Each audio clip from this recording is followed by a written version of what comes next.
Plus.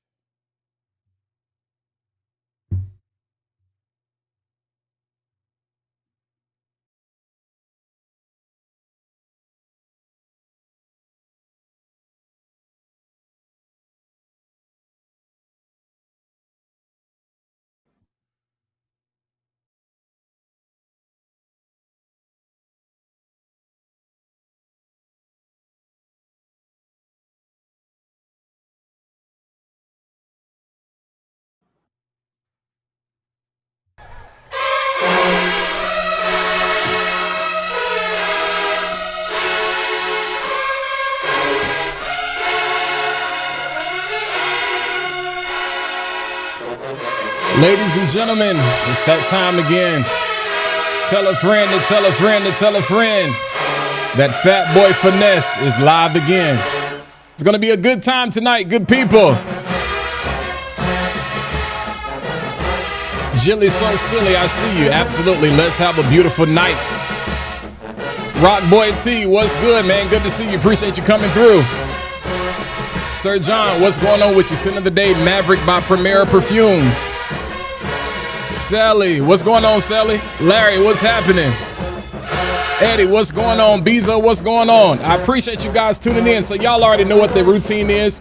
Drop a 1 in the chat if you can hear me. Drop a 1 in the chat if you can hear me. And if you can hear me as you're doing that. Number 2, drop your sin of the day. Number 3, tell me where you're watching from. And number 4, speak to your neighbor. Reach across the aisle and talk to somebody that you haven't talked to today. Talk to somebody that you haven't seen today. It's gonna be a good night tonight. What's going on, Wizard? What's going on, Dutch? We even got the man himself in the chat. Mr. Clark, what's happening? Wizard said he got on that day 3 Bonnie. I see you. I just wanted to say Midnight Raspberry is fire. Probably the smoothest oud I've ever put my nose on. No lie. I concur. I concur. Raphael, what's going on? Hey, y'all already know what it is. Hit the like button. That lets everybody know that we're live. Cause can't nobody do it better than Fat Boy. Y'all know what it is, man. Hit the like button. It's not a demand, it's just an ask. We're not charging super chats tonight, you know. But feel free. But yeah, we got a goal tonight. Let's get to 100 likes. We got 19 people watching. Let's get up to 15 likes. We got a goal. Let's get to I know we can get to 100 likes tonight. I know we can get to 100 likes tonight. I'm glad to see everybody in the building. Yes, sir. Yes, sir. Yes, sir. Y'all already know what it is, man. Tell a friend, tell a friend, tell a friend that Fat Boy Finesse is live again. When you hit that like button, it's not us begging. It just lets everybody know that we're live. Because we need everybody in the chat tonight. We're making history again. Y'all have sold out all of the pre-orders of Midnight Raspberry, so I need y'all to hit the like button for that, if nothing else. We got about 2 minutes left, man. What's going on? I got 5 on it. Who can bring me 5 extra people tonight? Saul, this is your first time here? I appreciate it. Welcome. Yeah, I'm a band head, so I gotta incorporate, you know, I gotta incorporate my personality into the stream. So thanks for coming by, Saul. It's good to see you. Derek T, what's going on, my guy? Will, what you cooking tonight? What you cooking? Some raspberries and some chocolate. What you cooking? Q, I see you. Sin of the Day, Grandeur Iconic, Nui Poron. You smelling good, bro.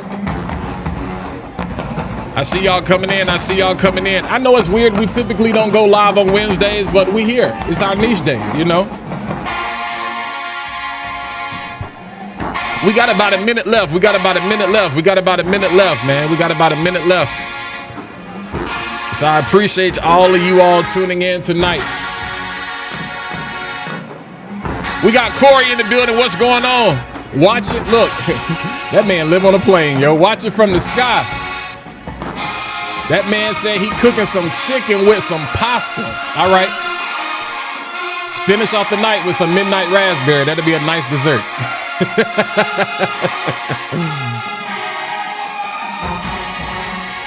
We're gonna have a good night tonight, man. Okay. Tuna carpaccio with ceviche. Okay. Raphael. It's too rich for my blood. Too fancy. Too fancy. Too fancy. Too fancy. Mr. Incredible, what's going on, man? Good to see you. Brandon Delco, what's going on? Good to see you. Poe, what's going on, my guy? Hey, we're gonna have a good night tonight, man. We're going to have a good night tonight. We are going to have a good night tonight. Good people. It's good to see y'all, man. As my grandmother would say, it's good to be seen, to be in the land of the living. You know what I'm saying? I appreciate all of y'all coming through. William says mine is already ordered. That's what I'm talking about. That's what I'm talking about. That's what I'm talking about.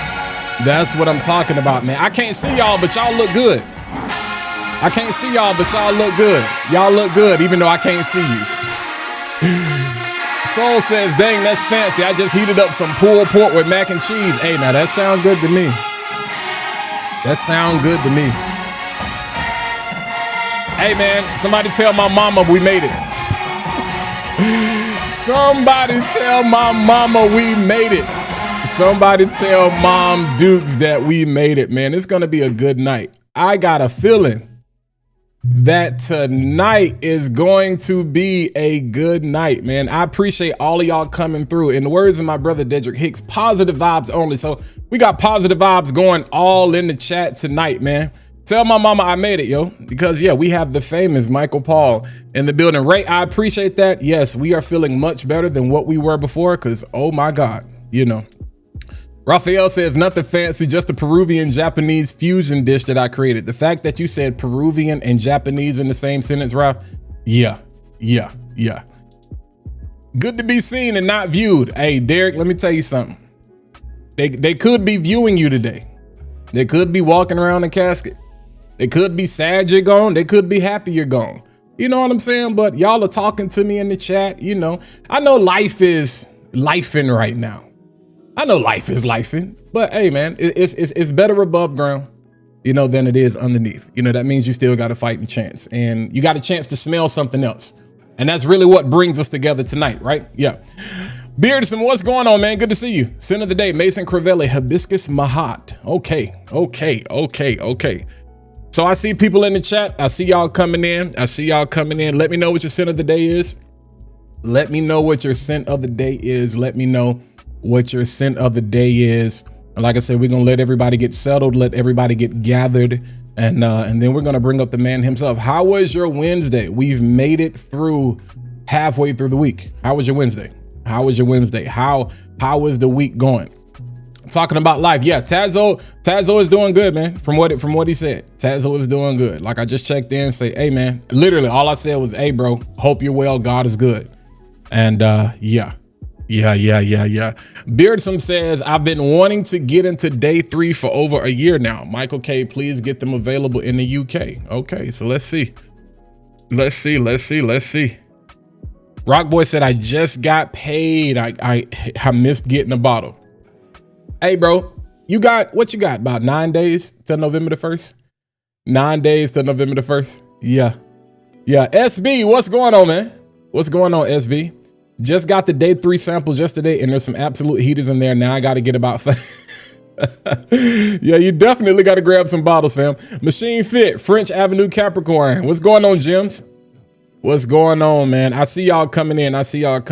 Yeah, man. So we had I didn't even know. Somebody told me we had a high-speed chase. There was a white SUV literally flying through Raleigh. I was like, uh-oh, the juice is on the loose again. I was like, what in the world is going on? What is happening, man? I love you says, say less is my go-to iris. That's what's up. Hey, so there you go, Beardson. UK, it's on the way. Hey, that's a real good day. I love you. First of all, I appreciate that being your YouTube handle. because everybody needs love. And some of y'all haven't heard that today, so I'll say it for you. You know what I'm saying? I love you. Not just because you're watching, but, you know, because you are who you are.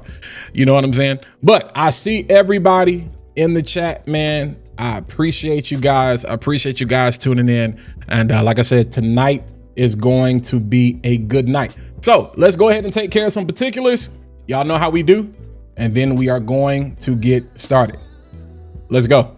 The views and the opinions expressed in this program are those of my own and do not necessarily reflect the views or positions of any entities I represent or collaborate with. I love fragrance. There will be no clone slander, designer slander, or niche slander. Like what you like, love what you love. Most importantly, don't take my word for it. Get your own nose on. They gonna trip when they hear this. This guy. Nah, it ain't Jada. It's Fat Boy, but you can call me Walt. Walt J. Hey, let's cut up for a little bit. Here we go. That boy crazy. Call me Mr. Elixir. My nose is something sinister. I'm stone cold like a tombstone. I'm a finisher. Finisher. A fragrance that a finisher. Preaching about these oils like they holy. I'm a minister. Trying to set the record straight. Curve is the real king. Still got love for grease. Savage make them girls free. Can't forget that 1 million got me feeling real lucky. Call me Fat Boy, but don't test me. It can get ugly. I'm trying to find a new cologne. I don't really know where to go. That boy out here singing, boy. Crazy work. Hey, get him again, Fat Boy. I'm a real fragrance reviewer from niche to designers. You can never clone Fat Boy. I know that's right. I'm rocking with the czar and my homegirls, the oil lady. Paris, Milan, a little tougher than my other ladies. Renaissance man, though I never been to Harlem. Love a New York night like a crook, love a bond man. Belling out the game, but don't call me a savior. Casting out these phonies, call me a demon slayer. In the words of my brother Dedra Hicks, positive vibes. All right, again, real quick, it's good to see everybody. Good to see everybody. Just to run you down, you know what I'm saying, what my scent of the day is in particular. I have this Ormond Man from Ormond Jane. This is, what is this, a 10 ml? Either a 7.5, 10 ml from good old Scentbird. You know what I'm saying? Nice woody fragrance, you know. Really the juniper is what brings it alive. So I've been thinking about getting this. The weather here has kind of been perfect for it. There's been a lot going on in North Carolina. Yeah, you wake up, you know, depending on what time you wake up, it's like 40, you know, high 40s, low 50s. By the time we get to the afternoon, it's about 70, you know, 75. And then by the time we get to the night. So this is what we call pneumonia weather. Or you can call it COVID weather. You can call it upper respiratory infection. The fair is also going on. So it's a crazy, crazy, crazy season right now. And if you have not seen it already, we did drop a video today specifically on nice hype or price. Reviewing Amouage Guidance 56 and then Forbidden Apple from Chris Collins. Okay, so that's probably what I'm going to do going forward. You know, Wednesdays is typically our niche day where we jump in, specifically our niche day where we jump in and review things. And like I told you guys in the video, if you haven't watched it, let me know some things that you want me to get my nose on. Don't tell me go out here and buy no bottles. Because we don't do blind buys like that over here. But we will definitely grab a sample. And then if we love it, you know, we'll jump in and grab a bottle. Yeah, Mr. Clark, North Carolina weather is crazy. So you're in Western North Carolina. So the scenery there is probably beautiful. The scenery there is probably beautiful. Yeah, man. Yeah, man. Yeah, man. Jules, what's going on? I appreciate you. I appreciate you. Never been this early. Yeah. Yeah, the intro, it never gets old. Never gets old, man. I appreciate it. So we are getting ready to bring up the man himself. You guys know why we are here. You guys know why we are here. Day 3 fragrances with the perfumer, the man, the myth, the legend, Mr.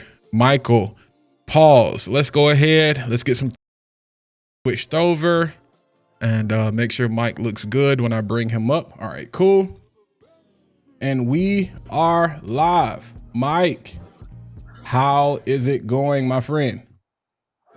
Better, man. I'm living the dream. How are you? Man, I can't complain. I can't complain. I can't complain. Now, before we get too deep in the conversation, because I have I guess you can call it producer background or whatever. So everybody in the chat, I need you to drop a one if you can hear both me and Mike, and there's no echo, no loop back, no feedback or anything. And I need you to drop a two if you can see both Mike and myself. Drop a one if you can hear me. Drop a two if you can see me. Because there's no need for us to have this amazing conversation and y'all can't hear us. Y'all can't see us. I've been down that road. I've seen it happen to the best of them, so I want to make sure you guys can hear, you guys can see, and then we'll get started and jump right in to the conversation today. All right, let's see. Because I'm gonna wait for y'all. We got ones. I need to see some twos. I need to see some. Soul gave me a two. Great. So we're good to go. All right, Mike. How was your day? How are things going? Busy, it's it's a circus around here, but in the best possible way. I'm sure. And you guys, I saw you posted earlier today that all of the pre-orders for Midnight Raspberry are gone. Yeah, they're all gone. As a matter of fact, they were actually gone Saturday. It took us less than a day to sell out all the pre-orders, but I had a live, and we, I thought, well, I'll just keep the pre-orders going through the live. I was with Dedrick. Mhm. And I thought, all right, well, let's do that. And so we kept them open, and then we shut them down the next day. So we went above the 200 that we were promising, but we didn't want to let anybody down, And so Gotcha. yeah, now they're all officially gone. That's what's up, man. Y'all give it up in the chat, man. Y'all did an amazing job, because you know what that means? I don't sell anything anyway, but I definitely don't have to sell anybody on anything tonight. So that means y'all already rock with the brand. Right. Y'all got the message, and you did the things that you needed to do. Larry says, I've been waiting on this interview since Monday. So I appreciate that, Larry. So before we jump right in, and we're going to talk fragrance, Mike, but I kind of want to play, a game.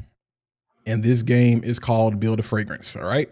So just, talking about fragrance, you do that all the time, but I just want to kind of pick your brain and give the people a chance to get to know you. So the whole point of this game is you're going to choose an emotion.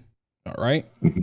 You're going to choose a place or a location, and you're going to choose a texture. All right. So I'd want you, choose an emotion, choose a place, choose a texture, and then I want you to describe the notes that you would use for each of those things, and then what you would call the fragrance. So once again, choose an emotion, choose a place, choose a texture, the notes that you would use, and then what you would actually name the fragrance. And it's all emotion. Oh, and I have to name it too? All right. Yeah, you got to name it, Mike. Okay, let's go. All right, I'm going to say excitement. When your heart is racing and maybe you have a little bit of adrenaline, like you're not thinking clearly because the adrenaline hits, you know that feeling? Okay. I think that's what I would do for emotion. And let's see, place, on stage in front of a huge audience. Like you're on stage. Okay, just like an arena. A room full of people. Okay. Yeah, big theater. Okay, theater. And, gotcha. Let's see, texture. Let's do metal, something metallic. Okay. So we're excitement in a theater and metal. Now it sounds like I'm going, to a Guns N' Roses concert right now. So what would you name this fragrance? What would you name the fragrance?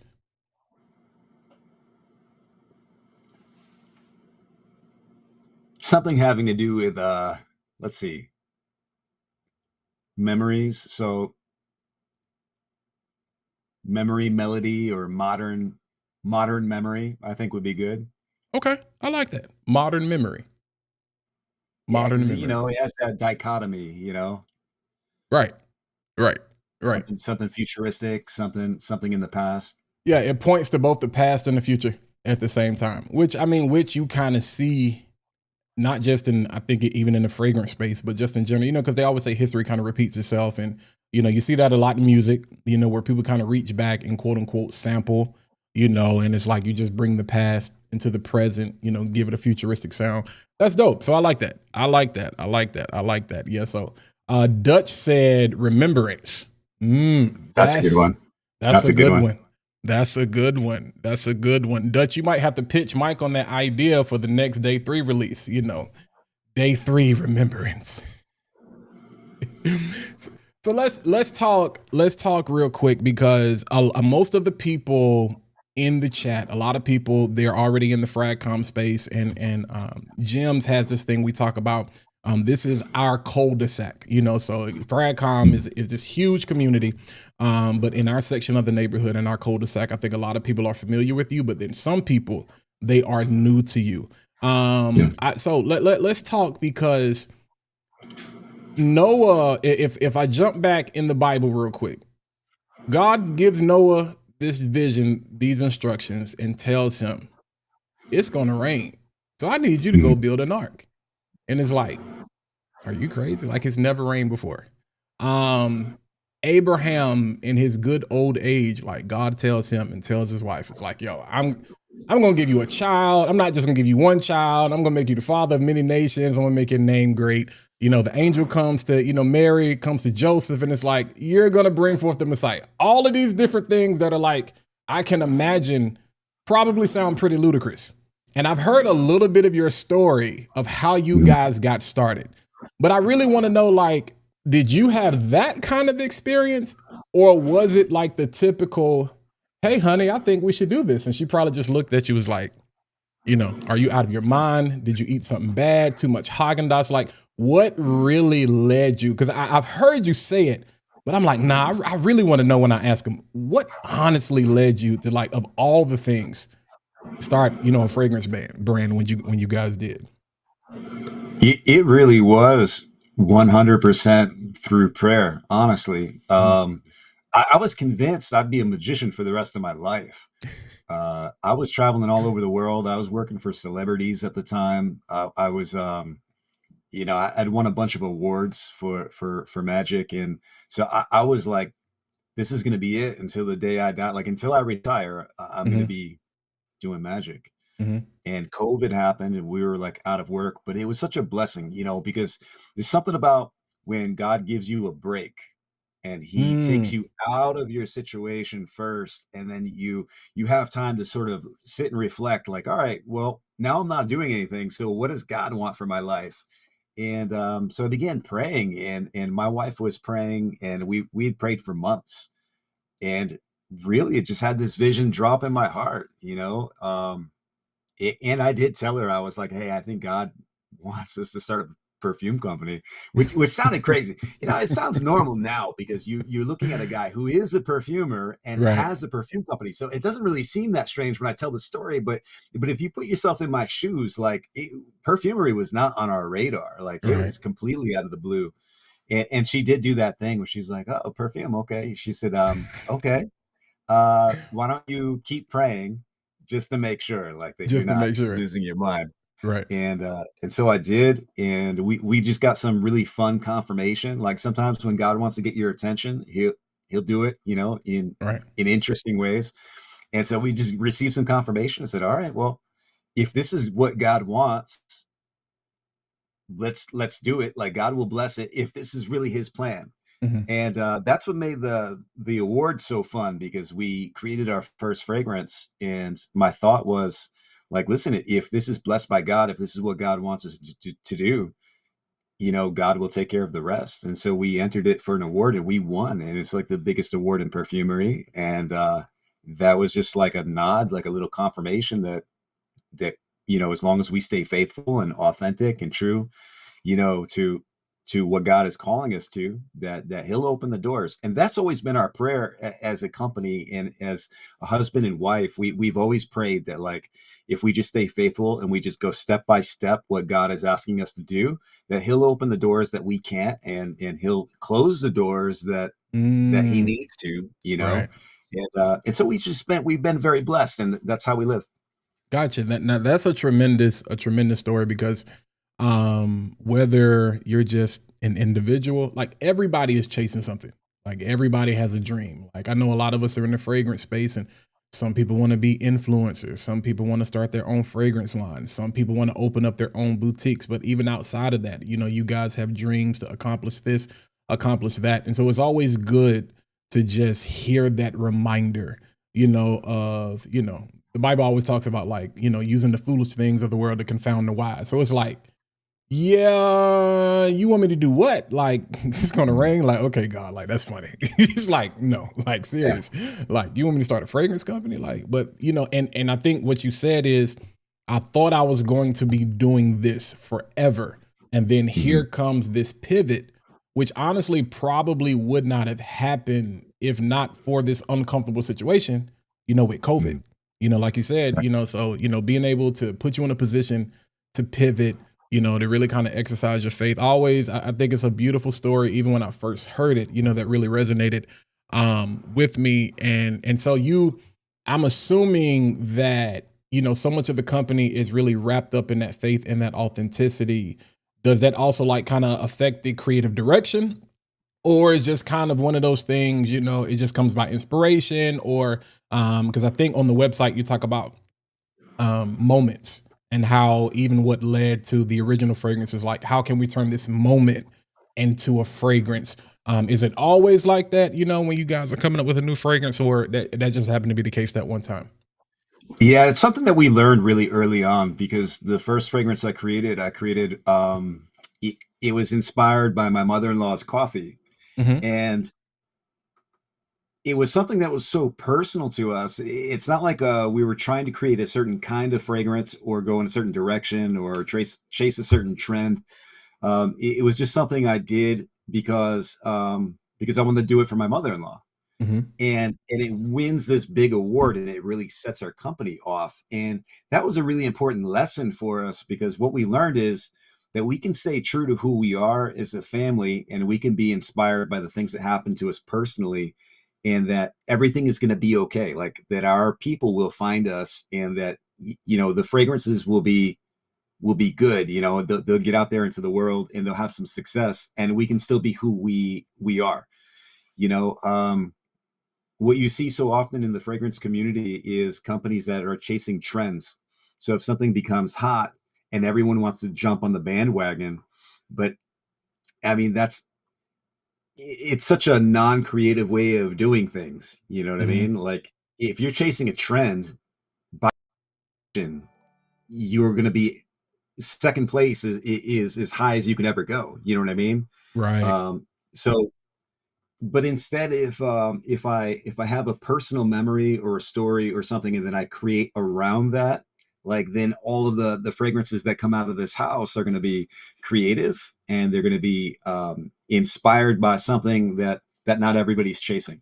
Gotcha. So would you say more than not, probably, like, in your creative process, like, the feeling comes first? Or, I mean, because it's like, does the feeling come first? Does the ingredients come first? Does the story come first? It's like, I'm always interested to know, like, what really sparks it. Because I know, just as a creative, you can draw inspiration from anything. Like you said, Yeah. it's like, here's this lots of Sita, I believe it was the original one. And it's like, okay, even paying tribute to your mom, and even, the coffee. And it's like, okay, this is a case of, here's this ingredient, it sparks something, but over here it could be a feeling. Or maybe there's this story, kind of like, with Colton, and and Desert Rain, where it just really kind of comes together, where it's like, hey, let's create this oxymoron, of a Right. fragrance, where it's like Right. Desert Rain. Like, yeah, it's like the same way Noah is gonna rain. It doesn't rain in the desert. And it was kind of, it spoke to me, because Yeah. I'm like, yeah, I don't live in the desert. I've been to Phoenix a couple of times, and I'm like, yeah, I wonder what that's like, so I'm just kind of, that, following up with what you just said. What do you lean on more than not? Story, feeling, or probably just ingredients?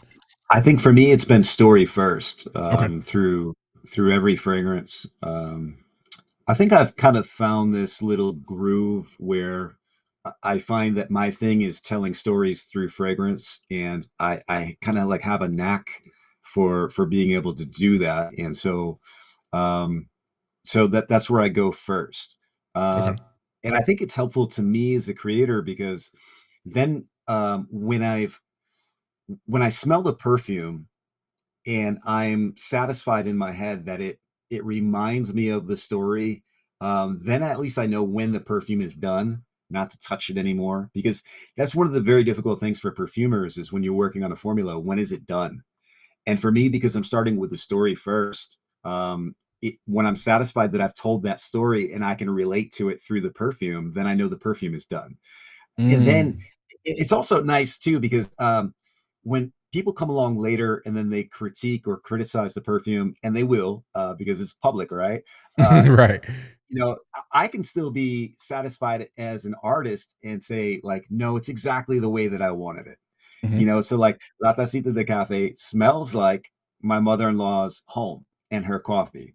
So when somebody comes along and says, well, it should be spicier or it should be sweeter or it should be more like this or like that, I can say, no, I told that story exactly true to what was in my heart and in my mind. And That's so I'm good. satisfied that it's done.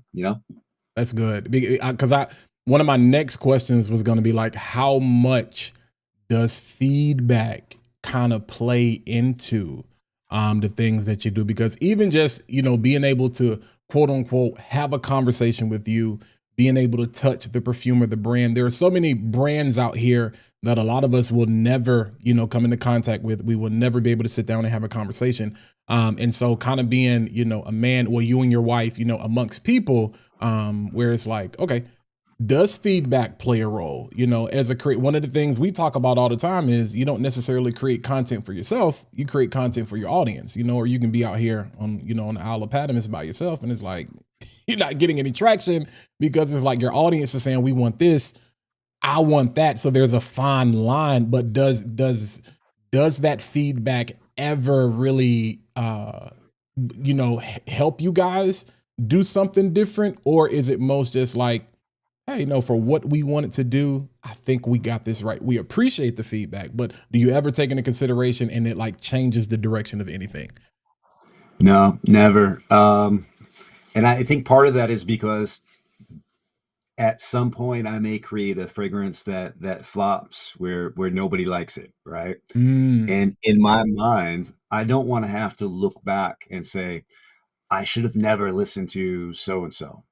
mhm, If I fail, I want to fail on my own and know that I produced what I wanted to produce as an artist. And then it's all on me. And then when I tell my stories, I know I'm telling them authentically and with a very genuine voice. So if the perfume is maybe not widely accepted by a greater audience, I'm still satisfied as an artist. gotcha. Okay. I can respect that. I can definitely respect that. So let's go ahead and this is a fragrance channel. We talk about fragrance. Of course, the newest release from the house of Day 3, we have Midnight Raspberry. Beautiful fragrance. Thank you. Beautiful, beautiful, beautiful fragrance. I told people in my review, I was like, we had a chance to do a one-on-one prior to this, and everything that you said it was all of that and more. To me, I call I I'm gonna approach things my own way anyway. But this is a very sensual, very sexy fragrance. I was like, this would have been perfect for Valentine's Day. Like to me, this is a Valentine's Day Yeah. fragrance, but it's gonna be amazing during the holiday because the holidays are really a family time, and it's a beautiful, warm fragrance that really just kind of brings you closer. One of the things I did mention, and that I know that the performance to me is perfect for what I think you intended it to be. And I know there's always conversations out there. People are like, oh, it's not loud. It's not this. It's like, okay, whatever. Yeah. Everything is not meant necessarily to be loud. Right. And I know you kind of told me how, it came about, really kind of, getting into the fragrance, but what sparked, if you don't mind, if you're able to share, what really kind of sparked this creation? Because it's like, wait, you guys had Desert Rain, Royal Reflection, all of these big releases, in 2025. I was like, wait a minute.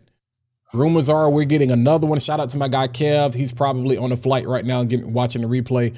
And he was telling us, he was like, yo, there's this new Day 3 coming out, right before November. save your money. You're going to want to get it. And I mean, he was serious and he was absolutely right. So if you don't mind sharing that with the people as much as you can, like why this, why now, and what really kind of prompted it? Yeah. So this is something that I've been working on for a really long time, and it just so happened to be ready now. And so this year, I'm really releasing sort of two of my own inspirations and Okay. then two artist collabs. So I think without the artist collabs, it just would have been two fragrances for the year.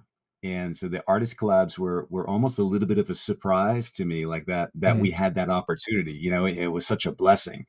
But when you factor those two ins, now day three's got four fragrances coming out in the year, and that was a lot for us. It was a lot.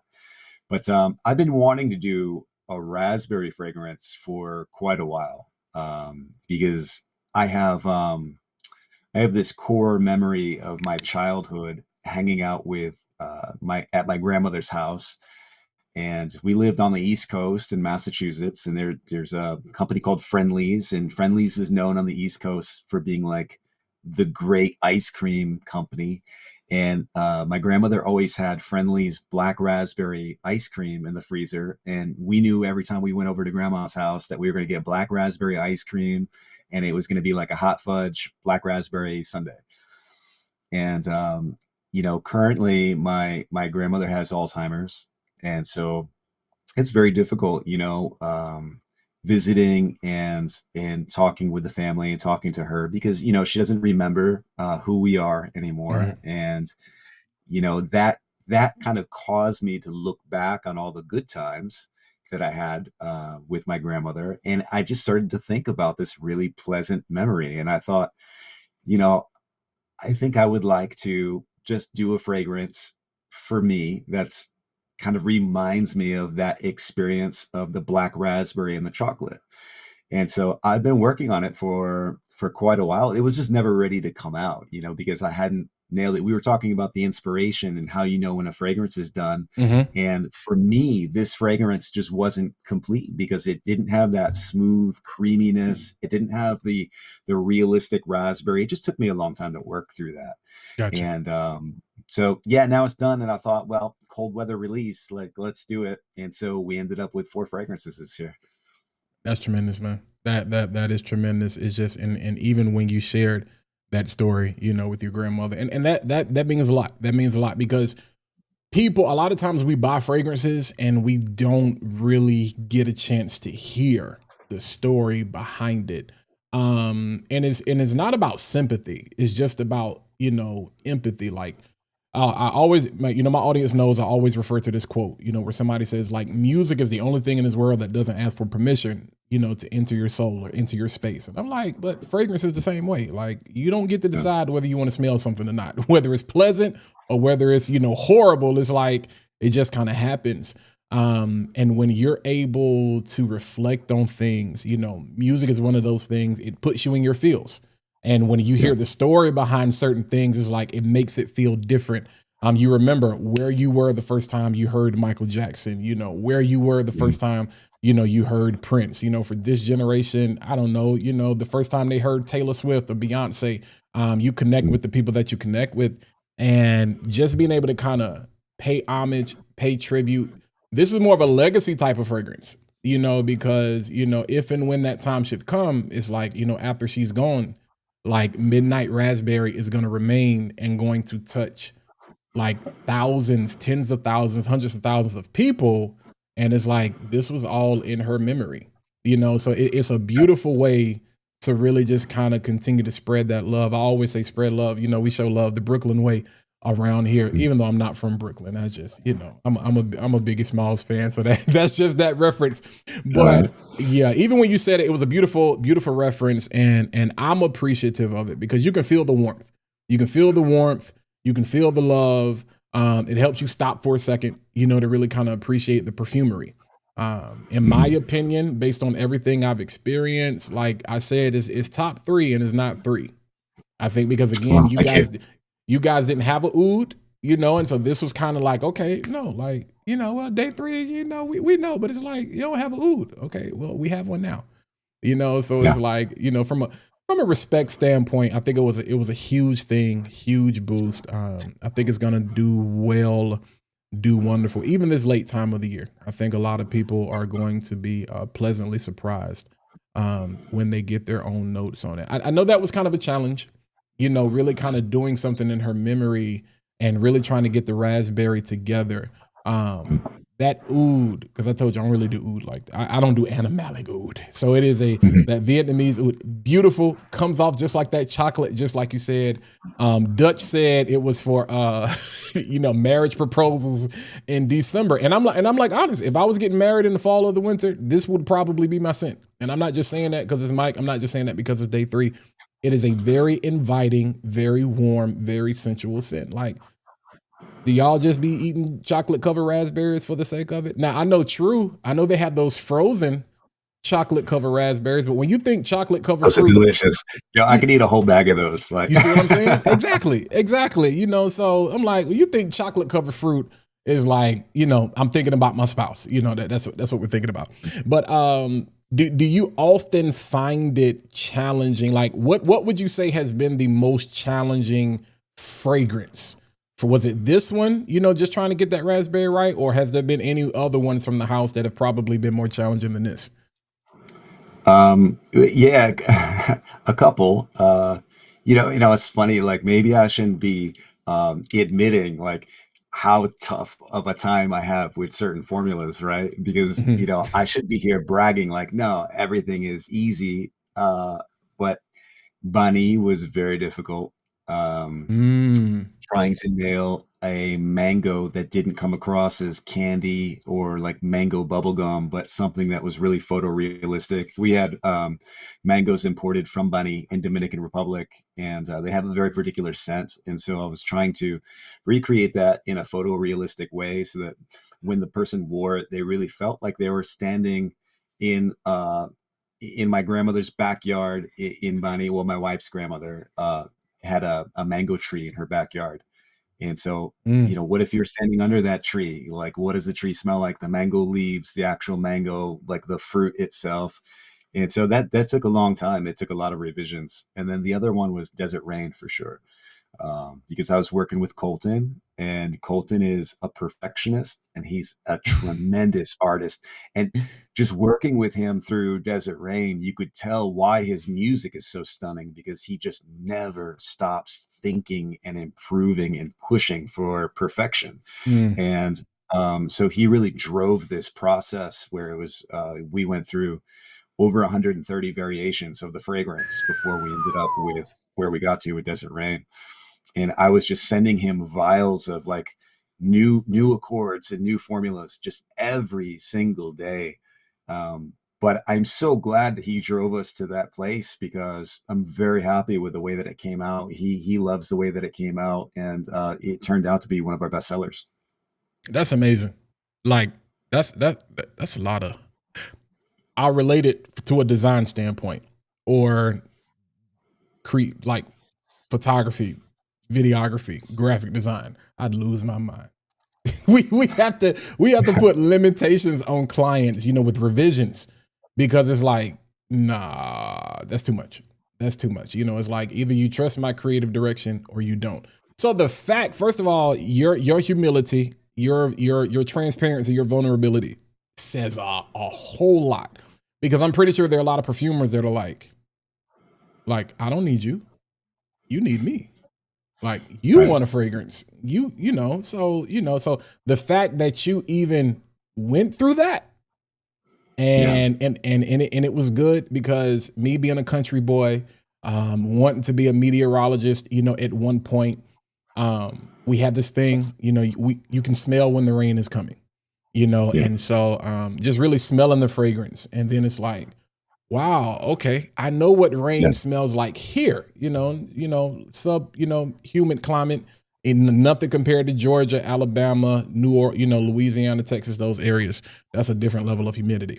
But with you guys being in such a dry place, it's like, okay, this really Yeah. puts me in the mind. Like, I tried to imagine if I was in the desert, if I was in the Phoenix, Arizona area, like this is what it would smell like when it rained. And I think you captured that perfectly. Yeah, the industry standard for like revisions is 3 revisions. It's like the industry standard. So when you hire a perfumer, if you're the creative director, the perfumer says, "Here's my original idea. I'll give you 3 revisions, and then after that, you pay X amount of thousands of dollars per revision after that." But Colton is a friend of mine, Mhm.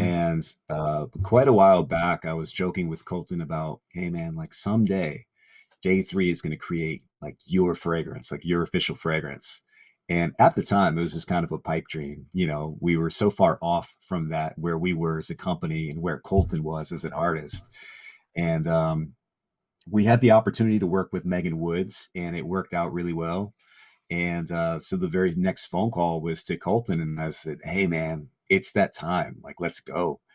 And so I remember meeting with Colton on his tour bus, and it hit me all at one time. Like as we were thinking about the fragrance and the fact that we were actually going to be doing this for Colton, I thought, man, like this is not only a tremendous artist, but he's also a friend and Mhm. he's relying on me to create his vision.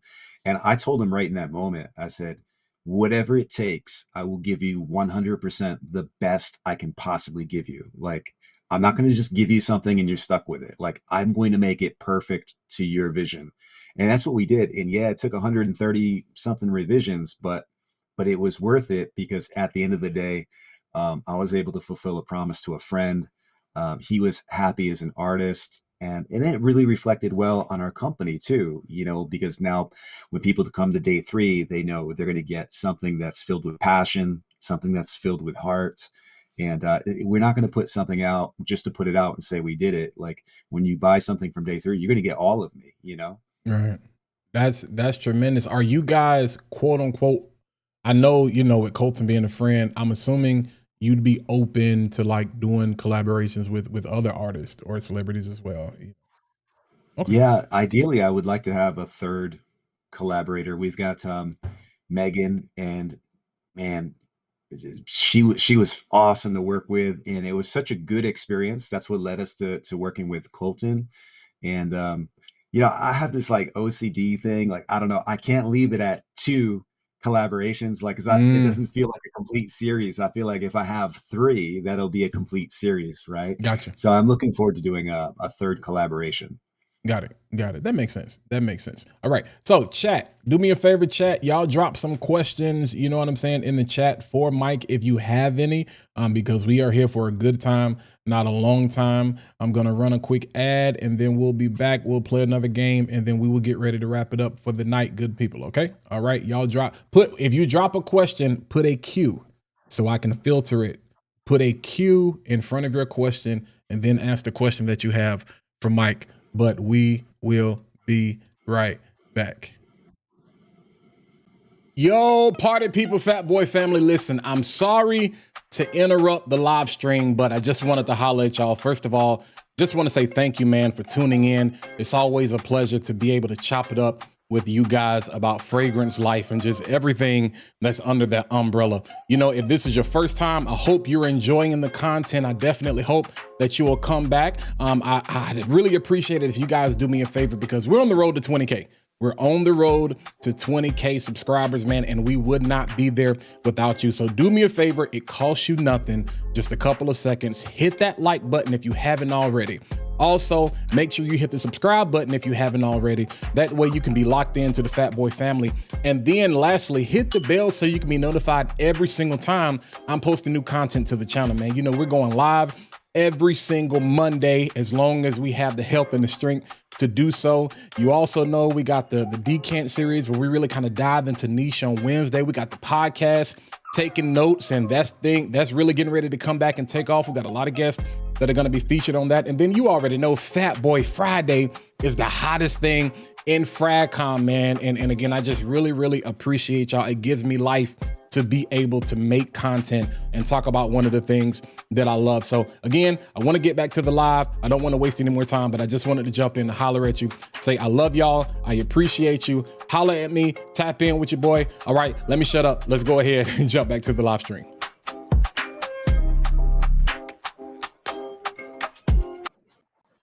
All right, so we got some questions here. The first question is from Jewel, who's asking, is there anybody that you have your eyes on for the next collab, if you can even share that?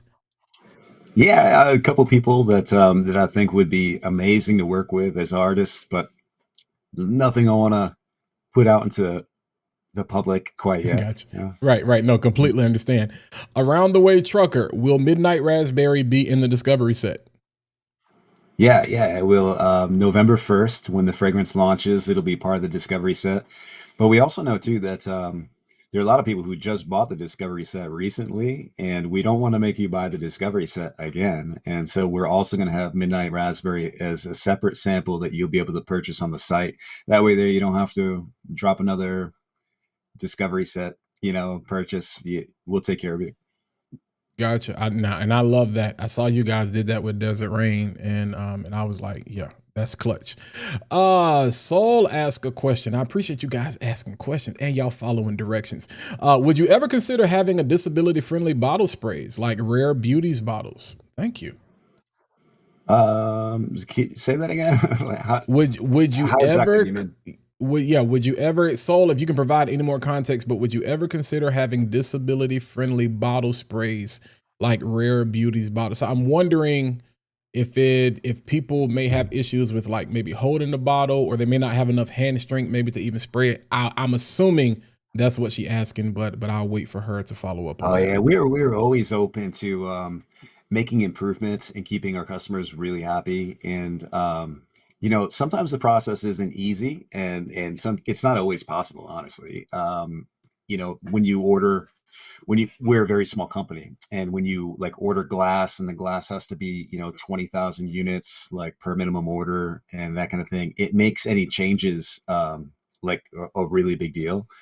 But we are always looking to improve, and we're always looking for ways that we can make our customers happy. So it's definitely something that I would be interested in taking a look at. Gotcha. Blaine M asked, what is the reason behind your bottle change? The new bottles are awesome, but I miss the squares, and my OCD is in high gear with two bottle styles. Yeah, I completely understand. Yeah. It's what it was is at first we had the small cube bottles, and I Mhm. love the way that they felt in hand because I felt like the experience using them was very, very comfortable, and I thought they looked pretty cool. And Then there was this trend where people were putting their bottles like all on a tray, like this is my weekly tray or this is my monthly tray, like my monthly Mhm. rotation. And seeing the short bottles next to everybody else's tall bottles, it was just they didn't stand out and they didn't look great in a collection. And so we Gotcha. just wanted to upgrade and improve so that when you put the bottle in your collection, like it makes a statement. But I didn't want to go like the gaudy kind of like over designed look. I wanted to keep it very minimalist and let the juice speak, but then Which give I the customer appreciate. quality. So we Right. went with a real heavy bottle with the metal label, and the bottle when there's juice inside and the cap is on it, it weighs 0.89 pounds. Which is a heavy, luxurious bottle. So yeah, we're loving the upgrade. Yeah, it's nice. I like it. There's the edge to it. Like I said, I'm a minimalist, when it comes to things like that. And so, but I had heard people say that they were like, "Oh man, why did we go away from the original bottles?" But hey, Yeah.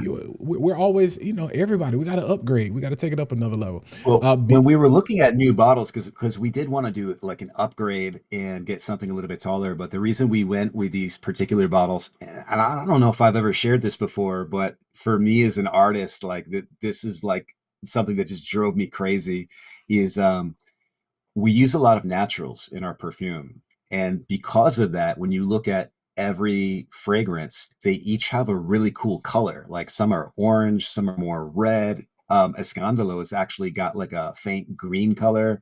mhm. And when we saw the color of the fragrance in these bottles, it acted almost like a color palette. Like you could see the color very clearly. And we thought that was really cool. And when you line up all the bottles and you see all of the colors like lined up like that, I was like, that's our bottle. Right, right. No, that's cool.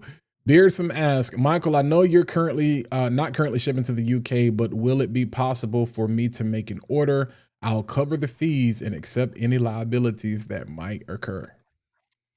Yeah, we can't ship to the UK currently just because of regulations and that kind of thing, but we are going international, and that's happening really fast. So I wouldn't be surprised if we're in the UK sometime in the near future. So you just have to keep your eyes out. One important thing that you should definitely do, and everybody should do this, is go to our website and then jump onto our email list, because whenever we're shipping to somewhere new, if we're running a special, doing a giveaway, if we have a new release, we always let the email list know first. And so that's a good way of getting all the information first. So that way, there, when we start shipping to your area, you'll know right away. Gotcha.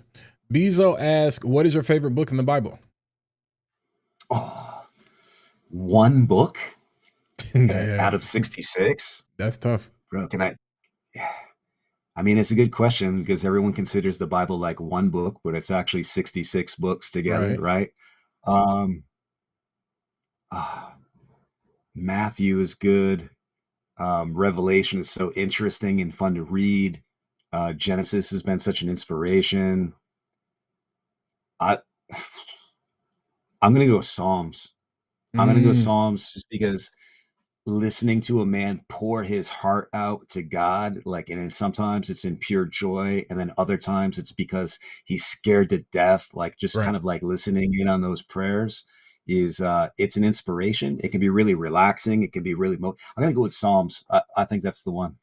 Hey, I don't think you can go wrong with any of them, but that's definitely a good choice. Eddie Calhoun asks, is there a specific time on November 1st that we could order the Discovery set? So basically, Eddie is like, are you saying 12:01, he can go ahead and place his order? Yeah. Yeah, that's exactly right. Yeah, 1201. Yeah, 1201. Gotcha. All right. Dutch says most artists always say their best work is the one to date because creativity continues to evolve. What does your dream fragrance look like to you? That's a great question, Dutch. That is a great question. I don't know that I have a dream fragrance. I think I'm satisfied with taking these memories and inspirations and just creating them one at a time. Which is funny to me because sometimes someone will ask like, "What's your favorite fragrance?" And it's like asking someone to choose their favorite memory. Mm, Each one has a special place in my heart because it came from a special time in my life or part of my family culture. So it's really kind of difficult picking one out, and I'm not sure if I have like the ultimate fragrance. You know, it's kind of a lame answer, but I think they're all almost equal. no, I can understand that. That's tough. Marlo, how did you come up with the name Day Three for your fragrance brand? Good question. Yeah, so I was praying a lot about what God wanted for my life, and He put me on this path to do perfumery. And yeah, I don't know if He's a praying person, but the way that I pray sometimes is very formal, and then sometimes it's like not so formal, just very like informal, like I'm just talking to a friend. And I just remember one of these informal moments where I'm thinking about like, God, you want me to start a perfume company? Like, I don't have any idea what I'm doing. I've got no money. I've got no lab. I've got no connects. I don't know what I'm doing, you know? And then, and then I prayed this specifically. I said, I don't even have a name for this thing. And instantly, just instantly in that moment, God just dropped it on me. He said, call it day three. Because in Genesis, God is creating everything in 6 days. And on day three, he Third day. created everything that smells good. That all of your fruits, your florals, your greens, your woods, your spices, your resins were all created on day three. So we named the company Day Three. Now that's tremendous because I think a lot of people immediately associate Day Three with like the resurrection, and it's like even though that's great, that's amazing. It's like nah, the whole Genesis connection. I remember the first time I heard you said, I was like, that's fire. Yeah. That's fire because I've never. It made me go back and read it again. I was like, I've never even processed it like that. Never even processed it like that. Now here's a tough question. I don't know if you're allowed to answer. Relentless says Midnight Raspberry is exquisite. What are your top three Day Three fragrances? Yeah, that's a tough one. Let's see. Okay, so currently, this is probably influenced by the fact that there's like what do they call recency bias, right? But Hmm. I love Midnight Raspberry. Tres Oros just makes me so happy. Desert Rain is probably the one I have the biggest dent in as far as like wearing my own stuff because it's such an easy wear. Man, and then I have to give like a bonus, like Yeah. Oh, okay. Bonus. This is a fourth, all right? But Aylin, it's named after my daughter, and yeah, I did it for her, and we love the fragrance. So, but it's so hard, because TDC, La Tacita de Cafe, multi-award winner, and it was our first, and so it has a special place in our heart. That's such a tough question. I don't know. I Mm, don't know. I think gotcha. if I gave you top three today, it would probably change tomorrow, and it would change next week. So, Right. Yeah. okay, so I'll say Tres Oros, Desert Rain, and Midnight Raspberry right now. I'm not mad at that at all. Cool Breeze says, what was the inspiration behind Downtown Deja Vu? Oh, well, I don't know if you're as old as I am, but when I was a teenager, like the place that all my friends wanted to hang out was the mall. And so I just had really good memories of hanging out with friends in the mall. Like mom or dad would drop me off, and you'd run in and you grab a fruit smoothie, and then you'd walk by like Wilson's Leather, you'd walk by Cinnabon. They all had very distinct smells. Or you'd go into a store and it smelled like new t-shirts, or it smelled like the cosmetic counter. And so I just took all of those notes and I created a perfume. That's why I called it Downtown Deja Vu. Is like looking back and remembering like the mall downtown. And yeah, it's not a difficult wear. It's not challenging. There's nothing like ultra super niche about it. It's just when you spray it on, it takes you back to the 90s, and you're back in the mall. Gotcha. Nah, I can definitely relate to that. Antoine Walker wanted to know, would you ever consider doing a collab with an actual fragrance content creator? No. No, it's I I think the only reason we're doing collabs now is with Christian music artists, and it's because their stories are so close to our heart. And Mm, we have friends in the industry. So when we speak to those people, the stories that they tell feel so close to us that it becomes a very easy story to tell with perfumery. And the last thing that I want is to team up with somebody where it just looks like it's a money grab, because you collab with an influencer and it looks like you're just working for free advertising, and then you're telling somebody else's story that you might not have a connection to. Then the house starts to feel a little bit less genuine. And there's no knock on the people that do it. The people that can do it and can pull it off, like more power to them. It's just not in our wheelhouse. no, that makes sense. That makes sense. I can understand. I perfectly get where you come. If it doesn't align with what the core values are, we're not going to jeopardize it.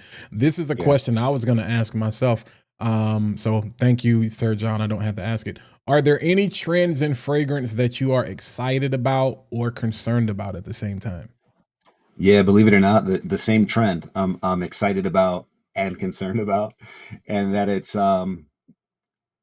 I call this the 2000s DJ problem. Like, I don't know if you're into music at all, but like Mm, in the late 90s, early 2000s, every person that you ran into was a DJ, right? Like, what do you do for work? Well, I'm a plumber and I'm a DJ, right? Because what happened was music, you could start downloading music, and people mhm. figured out that they can go buy themselves a set of speakers and show up with a computer. And now they're not just a secretary like at an office, they're also a DJ like by night. And I think it's because at one point people really started to idolize the DJ. Like the DJ became rock star. He was no longer in the background Right, just playing background music, but he was becoming a superstar, and right. everyone wanted to feel that, and feel that the spotlight on them. And I think the same thing is happening to perfumery right now, where perfumers are no longer hiding behind the brand, but more and more they're becoming the face of the brand. And so Mm, as perfumers are stepping into the spotlight, what you're getting is a lot of people, you see this a lot on social media, will go out and buy just a couple of oils or whatever. They started in perfumery like last month, like mixing and blending stuff. And then suddenly they're making a post like, my new fragrance drops next month, or like my house is launching next week. And it's like, wow, you started in perfumery like 5 days ago, and it's exciting because you want to see more new creative blood come into the industry, and that's exciting for the industry because you're going to see this boom of creativity and options as a consumer. And it's also concerning because as that happens, it's going to bring down the level and the reputation of artisan perfumery. Mm, And now, and to be fair, day three started really fast. Day three started mm. really fast. But instead of jumping online and saying like, "Hey, my fragrance is dropping. Everybody come buy it. Like, this is really good. I promise you're gonna love it." What we did is we took our first fragrance and we entered it into an international competition. And like that's how it launched and how it became known is professional judges saying like this is quality stuff. We didn't do any advertising and we didn't really do any social media work. All we did was we entered competitions and then we let the world find us.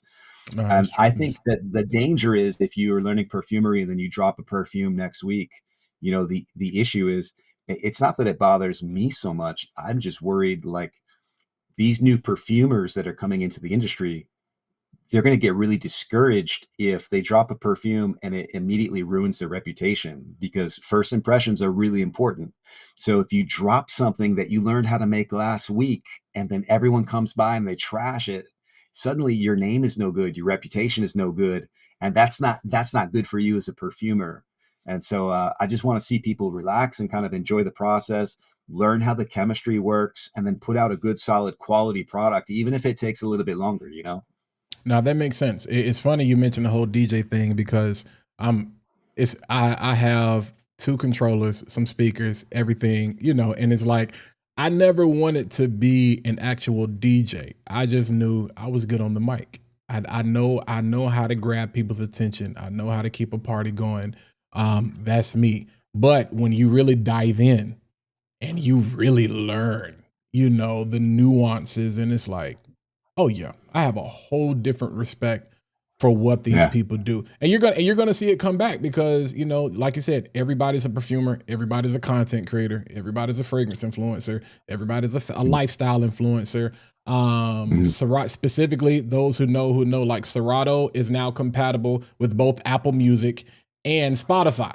So everybody's Yeah. going to be a DJ again. It's kind of like going back to the pandemic when everybody was hosting parties or different things like that. So I completely understand that. You guys got a lot of questions coming in. I'm gonna try to get to a few more of these before we let Mike go. This is a good one from my guy John. He says, is there a fragrance that has there ever been a fragrance that inspired you to create a fragrance? Like, have you ever drawn inspiration from any Oh, other fragrance? oh, great question. Let me think. I don't think so. I mean, there are fragrance houses that are very like inspirational to me as far as like quality wise. But I Mhm. would say as far as a particular fragrance that has inspired me to go create something, and not yet. Not ruling it out. I don't have anything against it, but just not yet. Gotcha. Cool Breeze and Rock Boy kind of have a similar question. One asks, does Day 3 have any boozy fragrances? And Rock Boy says, have you ever thought about making a wine fragrance? Yeah, yes, and yes. So Ambar Dominicano has a wine note, a red wine note in it. And that's because it's inspired by our family bottle of Mama Juana. And Mama Juana is a Dominican rum drink and it's made with red wine. And so while it's not just a red wine fragrance, it's more of a rum fragrance. It does have a red wine note in it. Gotcha. All right. Let's see. I think we got to them all. Antoine asked a good one. Where do you get inspiration from? A lot of fragrances. Okay. Where do you get inspiration from?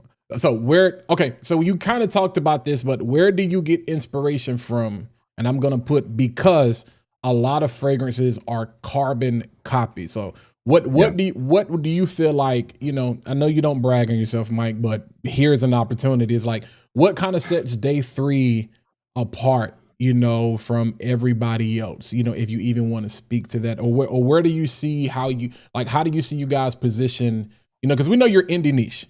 But I'm Yeah. like, you're indie niche, but you're entering a realm where it's like, let's take off the indie. It's like this is one of the best, niche brands out there. But how do you guys see yourself kind of position among, with the trends that are going on? A Yeah. lot of people are kind of doing the same things. You guys are kind of doing your own thing. Is that something I'm sure you will continue to do, or do you feel like it's a responsibility for you to continue the direction that you're going? Yeah, I mean, technically we're indie niche because we're not owned by a big conglomerate. Hmm. And so that makes us an independent company. So like by definition, we're indie. But I think what happens in the industry is when you hear the word indie, you kind of imagine somebody doing like really wild off the wall stuff, like maybe in their mom's basement, like they've got some real heavy patchouli and they put out something that smells like smoke and blood and like weird stuff. And then and then what you get is like the perfumer says, well, like if you don't like my perfume, it's because you don't understand my creativity or whatever. Like Right. indie is like always. Right. I actually heard somebody in an interview one time say like, well, you're not supposed to like it. It's indie. And I'm like, whoa, Wow. you know. So I don't know if we fit like into that category. Mm-hmm. We try to keep in mind that it's perfume, so people are going to want to wear it. I know personally, I love receiving compliments. For people who say that they don't care about the compliments, I don't know, like because compliments feel good. Like there's Right. nothing better than somebody saying like, "My God, you smell amazing." Like, what are you wearing? It just feels good. And by the same token, it feels absolutely terrible. Like if somebody's like, "Ew, what does that smell? Is that you?" Like that's the worst like insult ever. And so, but as far as like what makes day three different, I think it's just that I'm finding inspiration from my life, and I'm just allowing people to sort of like look in on my life. Like I can tell a genuine, authentic story, and then just share it with people. And if people can relate, and if people vibe with that, then great. Then they'll love the day three house. Um, but yeah, so my family is Dominican, right? Like I'm white. I'm only Dominican by marriage, right? And when I'm married into my wife's family, the Dominican culture is very family oriented. So right away I was accepted in, sort of adopted in, and now as an adult, I'm finding like this new culture, and it's all very, very exciting to me. So when you see Tres Oros and it's got a plantain note, it smells like the sweet plantains that get cooked around the house. And with the honey and with the pineapple and with the cinnamon, these are all just Caribbean fragrances that I'm finding as an adult, and I think they're exciting to me. And so I'm like painting these pictures and telling these stories through perfumery, and just letting the world look in. And we've been having good success with that. So I think that that's what we're going to continue to do is just be us, just be authentic. No, I completely understand that. And then one Corey it was like, hey, so what's up with this Black Aroma in day three collab? uh, Corey's been a godsend. Like we love that dude. Listen, Corey is good people. Corey is good people. All right, y'all have been amazing. Like I said, we're here for a good time, not a long time. Mike, I'm gonna hit you with a rapid fire on your way out, real quick. Okay, I'm Coffee ready. or tea? Coffee or tea? Coffee, Leather or suede? leather, Citrus or amber? amber. Create in silence or create with music? Create with music, always loud music, and mostly house or metal. Uh, is there any fragrance that you wish you made first? Any fragrance that exists No, in the world? Got it. no. And what is your guilty pleasure scent? Guilty pleasure scent? Yeah. Ah, deified by Zerjoff. Gotcha. And last one. If you could only wear one fragrance for the rest of your life, which one would you choose? La tacita de café. Listen, you guys heard it. So don't nobody go out here and tell a lie and speak for Mike. You heard it directly from him. Mike, I appreciate you. I appreciate you so much. It has been a pleasure. Thank you for your time, not just today, even the prior conversations. And like I said, you're a busy man. I know you guys have a lot going on and getting ready for even some bigger things for the rest of the year. So again, I appreciate the time. Thank Dude, I you. appreciate you so much. Thank you so much for having me Oh, from on. Like, dude, I love talking to you. I love talking to your audience. And absolutely. anytime that you want me to come back, man, I'm here. Literally, you just name the time, I'll be here. Absolutely, will do. And so normally I would kick you out or tell you hang out in the green room. I'm not going to do that this time. So we will catch up. I will talk to you. So if you did just want to go ahead and leave, feel free. If you want to hang around and watch the show, feel free. I know you got some things to do, but I'm gonna chop it up. Talk to the audience for a little while longer, make use of some time. But again, thank you, you guys. All right. Thank you, Say everybody. Thanks, guys. y'all. See you later. Y'all say good night to Mike. Hey man. It was a beautiful, beautiful, beautiful conversation. Beautiful conversation. beautiful, beautiful, beautiful. I think my mic just did something crazy, but beautiful conversation. Let's go back live here. Boom, boom, boom, boom, boom. Good people. Man, day 3, bro. Does it get any better than that? Does it get any better than that? I hope y'all got your questions asked.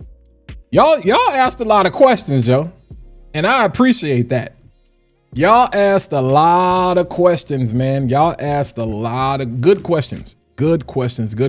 And the thing I love about indie niche houses specifically, just for the purposes of using that word, is the stories, yo. The stories that are behind these fragrances. It causes you to pause just a little bit and think about what you're actually wearing. You know, so the next time you wear Midnight Raspberry, like Mike's grandmother is going to cross your mind. And if you're blessed to still have your grandmother here, guess what you're probably going to do? Some of you probably already did it. You may have done it tonight. You know, you're going to reach out, you know, and say, you know, hey, grandmama, just think about you. You know, I love you. Or you may reach out to another loved one, you know, and if your loved ones are not here, you know, we send love, we send hugs, we send prayers those way, but you hold on tight to the people, you know, that are closest to you. You got like that. Y'all know how it is over here. You know, we talk about fragrance, but we talk about real life, because fragrance is, you know, it's life. Like, it's not life, but it's life at the same time.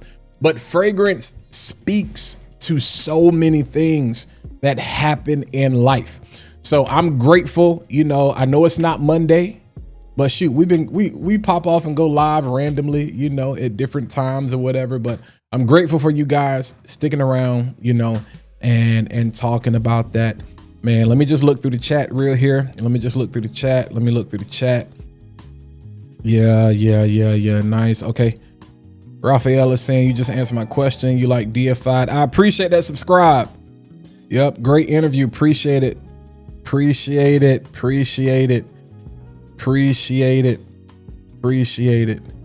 I may never listen to maybe. Yeah, man. Appreciate that, Raphael. Yeah. Beautiful house. Yeah. I appreciate that, John. Another great one. Beautiful house. Yeah, man. I'll ask Fragrance Induce. I'll ask, because that would definitely be love. Yeah, man, I appreciate that. Yeah, and I appreciate that, Corey. Absolutely. Yeah, and you can never beat the chat. We ask a lot of questions because we wanted to make sure you rep your channel. Oh, let me tell you something.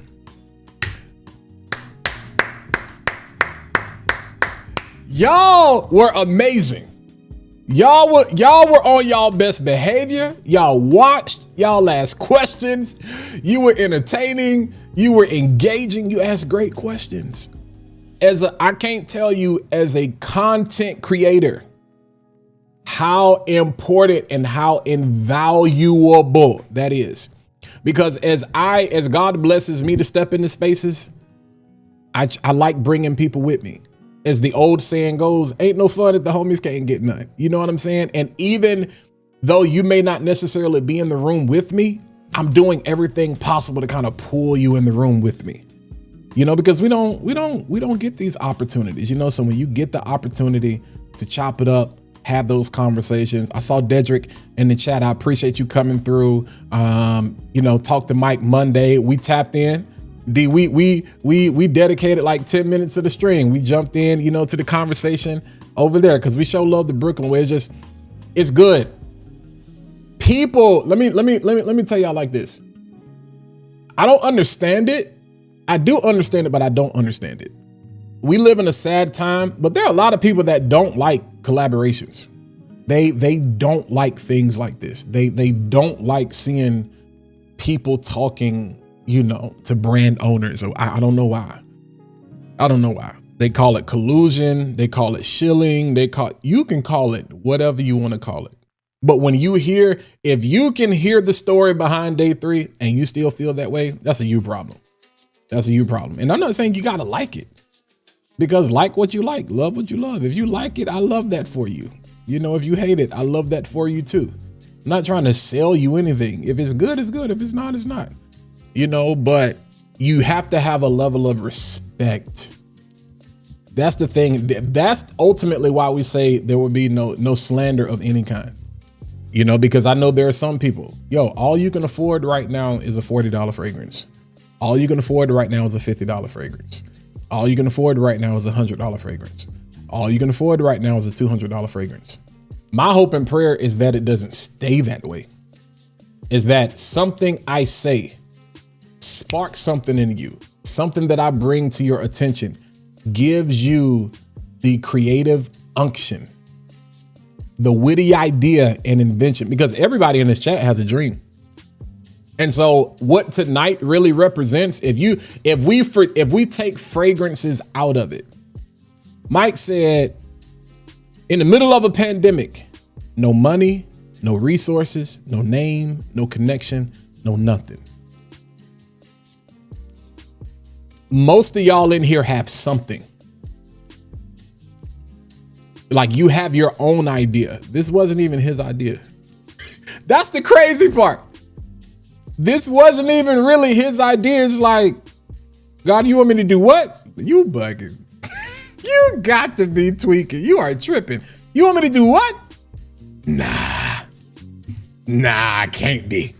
And I understand, like his wife said, go pray again. You sure? You sure? Like, you want me to do what? Like right now? Like in this climate?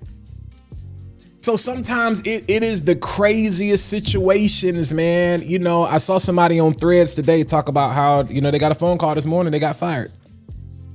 In the middle of a government shutdown, in the middle of all of this uncertainty going on, I got fired. And I have all of these people depending on me. When the reality is, for some of us, you've gotten so comfortable with being comfortable, and you probably would never leave. Like you have this dream of, I want to be a magician. I want to be a magician for the rest of my life. Like, this is what I'm going to do. And God is like, nah, that's cool. But like, we ain't turning tricks no more. Like let's do something for real. Like magic is cool. But what if we did something in like real life? What if we, for fun and giggles, what if we let's turn water into wine? And that's not me being blasphemous when I say that. Let's do that. Let's do something like for real. So I just hope, I was encouraged. I was inspired. It's like, you got enough. You got a dream. You have if all you have is the audacity. I was telling one of my guys today, I said, you started. Like, never use somebody else's finish line to determine how you start your race. Like, you started. You know how many people refuse to start a channel, whether they should or not? You started. Like, you started. There are millions of people. All they do is consume content. And I'm not chastising anybody for that. You stepped out. You literally got out of the boat. And you're disappointed in yourself because you see yourself sinking. Bro, you've yet to even swim. It's okay. You're not going to drown. You're not going to drown. You're not going to drown because we're not going to let you. We're not going to let you. So dope interview, man. I appreciate you guys. Who ain't going to call their grandma? Hey, call my mama, call everybody. I love y'all. I love y'all. But no, real talk, man. Like Midnight Raspberry, like no shilling. It's beautiful. Beautiful fragrance, man. Beautiful fragrance. Quickly becoming like a favorite. Tres Oros to me is just, y'all, you guys know I'm a gourmand guy. And I think I saw somebody ask that if day 3 has gourmand fragrances, you need to get a discovery set. The majority of the house is like gourmand. Like day 3 is like a gourmand house. Honestly, they have a lot of gourmand things going on. Get you a discovery set, get all, it'll come like this. Hold on. And if you get the discovery set, I would wait if you want to get Midnight Raspberry, but I think the discovery set is like 50. You get $50 towards the bottle, towards a full bottle. So you're basically discovering the house for free, and you get a $50 voucher towards a full bottle. You can't beat that. So you get the discovery set, and then you get all of the fragrances. And I'm gonna have to like rip this out because I just put it in there wrong. But yeah, like Tres Oros, fire. Philosophia, fire. I gotta get a bottle of Alin and La Tacita de Cafe, fire. Desert Rain, fire. Even this Royal Reflection, I went back to. I'm like, it's even something about this that I'm like, yo, I'm gonna give that a second chance. You know what I'm saying? So yeah, I'm gonna look in the chat real quick. Yeah. John just got his first bottle. Tres Oros. I know he's going crazy. Bro said, do I have to go to the States for a holiday just to get his fragrances? Yo, does Beardsome, does Max Aroma ship to the UK? I would prefer you to shop with the brand.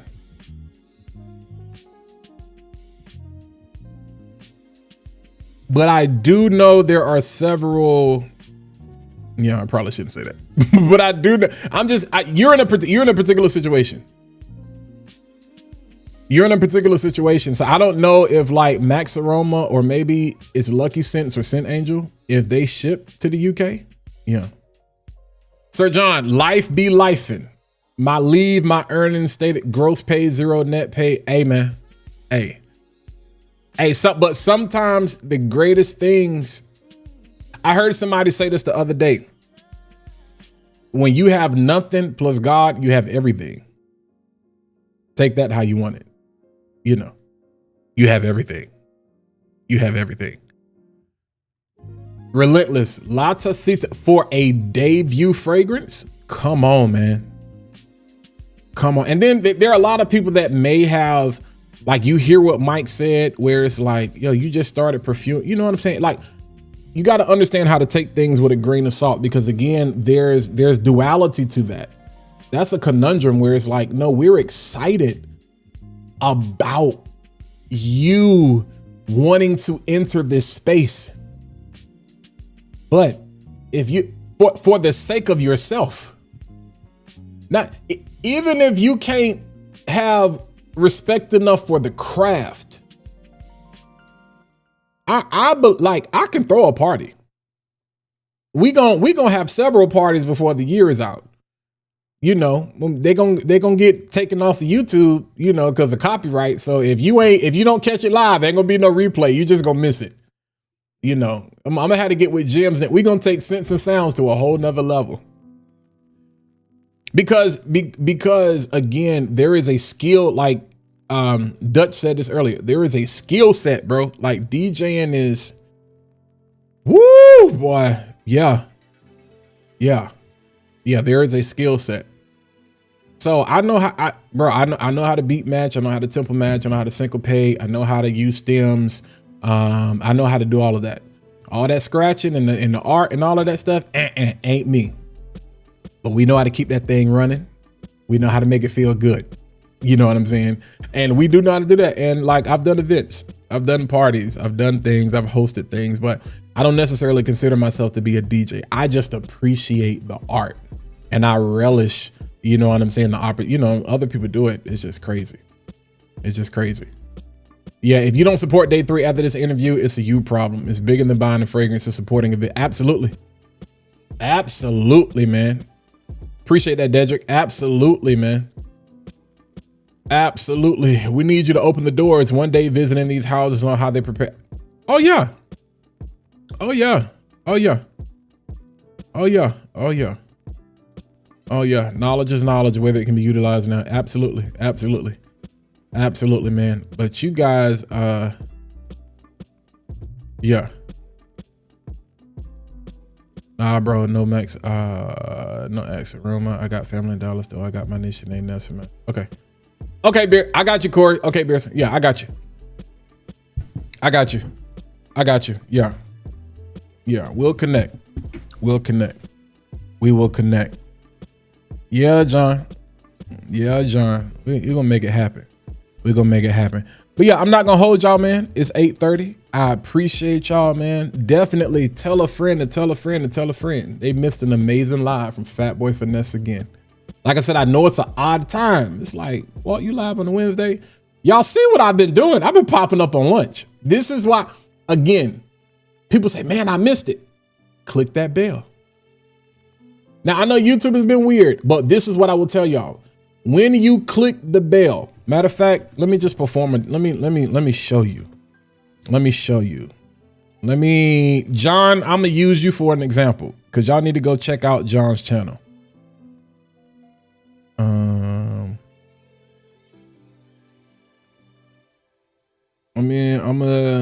If you are not tapped in with my boy John, you are slipping. John has some amazing content. Like, John makes me jealous.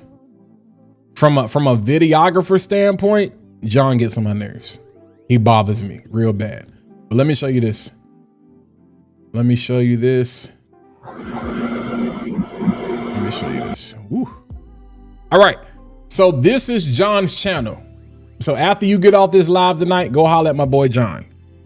John is growing fast. John didn't hit 7.11. Like, John just hit 7,000. Like, John is moving in the right direction.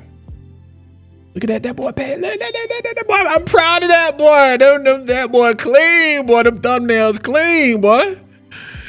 Them thumbnails clean. That man done found a style he like. Okay, demonstration. You see this bell?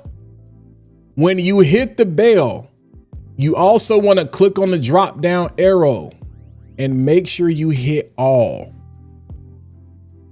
It's weird because it'll go to personalized and you'll get personalized notifications. Don't do that. When you click the bell, hit that joint and click all. Why it defaults to personalized, I have no clue. And sometimes YouTube is still weird. You still may not even see it, but for the most part, you're going to get it. So that's why I say click the bell. I appreciate the like. I appreciate you subscribing. I ain't trying to show your stats, John, so let me get out of here. But click the bell, man, so you can be notified every single time I go live, every single time I post content. That's what I want you to do. All right. Yeah, because we could pop up live anytime from anywhere. I'm like Carmen Sandiego out here. Where's Waldo? You never know. You never know. You never know. Yeah, bro. Shout out to Walt. Thanks for putting me on the Fragrance Creators Underground, such as BT. Yeah, man. Yeah, bro. Yeah. What's going on, Dave? This guy, tell me I got a number off the rip today. Yeah, man. John, hey, bro. Yeah, bro. John is my guy. I tell John all the time, I'm like, you tick me off. I be like, and he knows I'm not lying. I'm like, bro, like, come on, my guy. Come on, my guy. Come on, my guy. Like, the Pro Mist filter, the angle, you know what I'm saying? I'm like, you know I'm gonna steal that, right? I'm gonna give you credit. Yo, I got this from John. But nah, like, I love it. I love it. You need people who can push you to be better.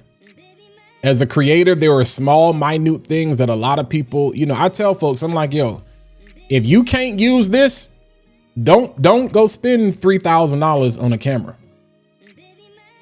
First of all, I hope don't go spend $3,000 on a camera, period. If all you're doing is making content, that's crazy work. Nah, that's nasty work. But if you can't use this right here, this ain't gonna help you. The camera's not gonna help you. Matter of fact, it's gonna get worse because now you got to learn how to even use that. You know, so there are small things, little nuances where I'm like, yo, the reason I use the software that I use, you know, is because I want to stream in 4K.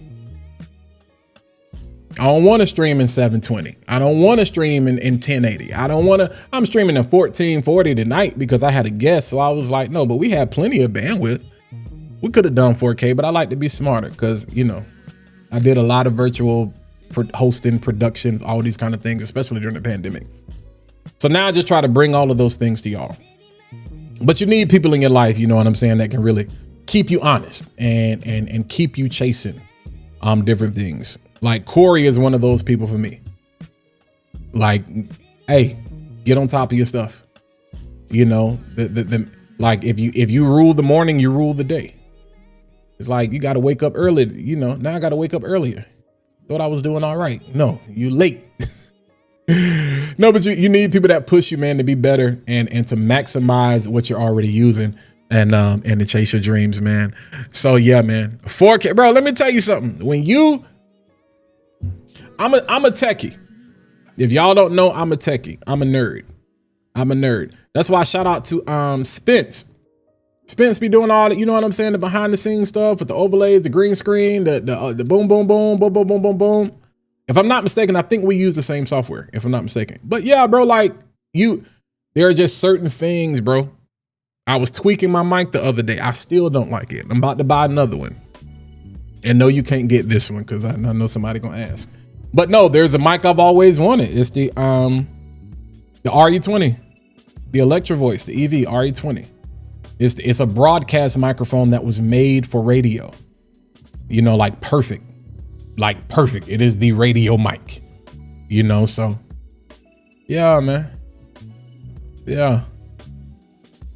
Ralph said, I like the quality of the new blood and Fragcom compared with 10 years ago. You guys are pushing the bar. Yeah, because when you have an opportunity, Shannon Sharp always says this. He said, a fool learns from his own mistakes. A wise man learns from everybody else.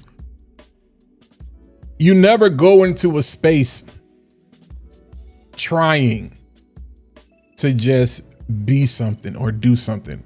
You sit back, take your time, you evaluate. If you want to be successful, you evaluate what's going on. What are people not doing? Let me pay attention to the chat. Let me see what people's pain points are. So what I try to do is give you guys up and coming creators.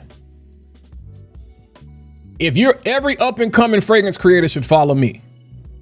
And I'm not saying that because I'm that guy. I'm saying that because I can help you. It might not necessarily be a one-on-one, but I'm going to give you the game. I'm not going to sit here and tell you, yeah, man, just keep going. Just be consistent. No, I'm saying don't just do as I say, do as I do. Like I'm literally showing you. I'm literally telling you. I'm giving you every secret. I'm giving you the game away completely for free. I take notes. I've seen, that's why I named the podcast Take Notes, like literally. It's wordplay. I literally take notes. I study, not to copy. When I got into this space, it's like, okay, I'm new to the platform. I'm not new to the platform. I'm new to the community. So you study the space. You don't compare, you study, you research. John will tell you, I'm crazy about analytics. My people know, they was like, I hit those analytics. I study what's going on with the platform. I'm honestly obsessed with it. And the reason I'm obsessed with it is so I can have more of these conversations. Because the more obsessed I become with becoming better at the craft, like this is an act of service. It's a craft, bro. This ain't easy. If it was easy, everybody would be doing it. The other day, somebody said they got 1,500, they got over 1,000 bottles. And I'm like, but I love what they said. They was like, I send samples to some other people. I was like, I like that. You're like a Samuel. You're like a kingmaker. You're making sure David gets what he needs so he doesn't have to put on Saul's armor. Some of y'all will catch that tomorrow. So I appreciate that. But I'm like, yo, I don't try to sun people. I don't try to act like I know everything. I just, let me tell you something. Speaking of what Raphael said, it's like Fragcom can get stale and it can get repetitive. And to Mike's point, it's like, everybody is a fragrance reviewer now. Everybody is a content creator. So you have to find ways to stand out. You have to find ways to stand out from the crowd and be like, okay, what's going to separate me? What's going to make me different? You got to have people like John in your life that be like, all right, I see you. I raised you one. John has made me be more intentional with some of my edits. Like, why am I putting out a video every day if it's not the highest quality? I know quantity is kind of the name of the game, and we might take a little bit of a hit, you know what I'm saying? You know, on the ad side of things, but it's like, nah, like maximize the quality. Make sure you're giving people the absolute best. Find that line between quality and quantity, you know, and mesh it together. So that when you guys see me show up, you're getting the best version of me. When I first started, I was giving y'all 20-minute videos. Every once in the blue moon, you'll still get, you know, 15, 16 minutes out of me. But we have cut that time down tremendously because it's not about sitting here reading notes. And even then, I'm a storyteller. So I always give context. Y'all know I can run my mouth. So I like talking about the fragrance. Y'all remember when I interviewed Raphael? Matter of fact, hold on. Let me do this. I still got this clip. This is why I love the software that I have. Boom, here we go. And this one has a story, like a very kind of long story, but I'm gonna make it very short for you and your viewers. Take your time because this is good. I'm gonna enjoy this. Go right ahead. Yeah. Well, Alexandria was made for Fortnum and Mason in UK, one of the big stores in UK, and it was made in 2012. They only made 100 bottles, and the bottles doesn't look like this one. The bottles used to look like square bottles. So when they made that Alexandria, they used a wood oil that it was aged 50 years, no 80 years like recently you can see in one of the recent wood releases from other brand. But back then in 2012, they used this 50 years old oil wood. Unfortunately, well, good for the brand, but unfortunately, as soon as they put out for sale that Alexandria, boom, in 2 hours, ran out. And Fortnum and Mason was asking, hey, can we make more? Because it was just an exclusive and it was only one round. Then when they went back to the perfumer, said like, listen, that 50 years old wood is gone. So how about if we make another one using an wood that is kind of close to that 50 years old? So I don't know how many years has that wood, but they made Alexandria 2. That's the story how Alexandria 2 started. From an exclusive perfume for Fortnum and Mason, and it became to Alexandria 2. You know, here's the tester strip, Alexandria 2. And it still carries that enigmatic, because that's exactly how you feel when this is enigmatic, this is mysterious, this is like I really want to get to know you. You know, you sound mysterious, you sound kind of like I want to discover you, that kind of vibe. And that's how Alexandria is. It's a oriental, semi-gourmand, if you want to call it. It's oriental woody because it has a rose wood. It has that lavender that is so magical because it's a clash between the fruitiness with the lavender. So lavender and green apple. That combination, that combo with the Laotian wood, it makes this perfume majestic. Raphael has to be the greatest fragrance storyteller on earth. And I'm talking for every single fragrance. Every single one. Not just like, oh, I know this one. I don't know. Like every single one. So what is the lesson you just got from what I just did? You repurpose content. I'm not breaking my neck trying to reinvent the wheel every single day.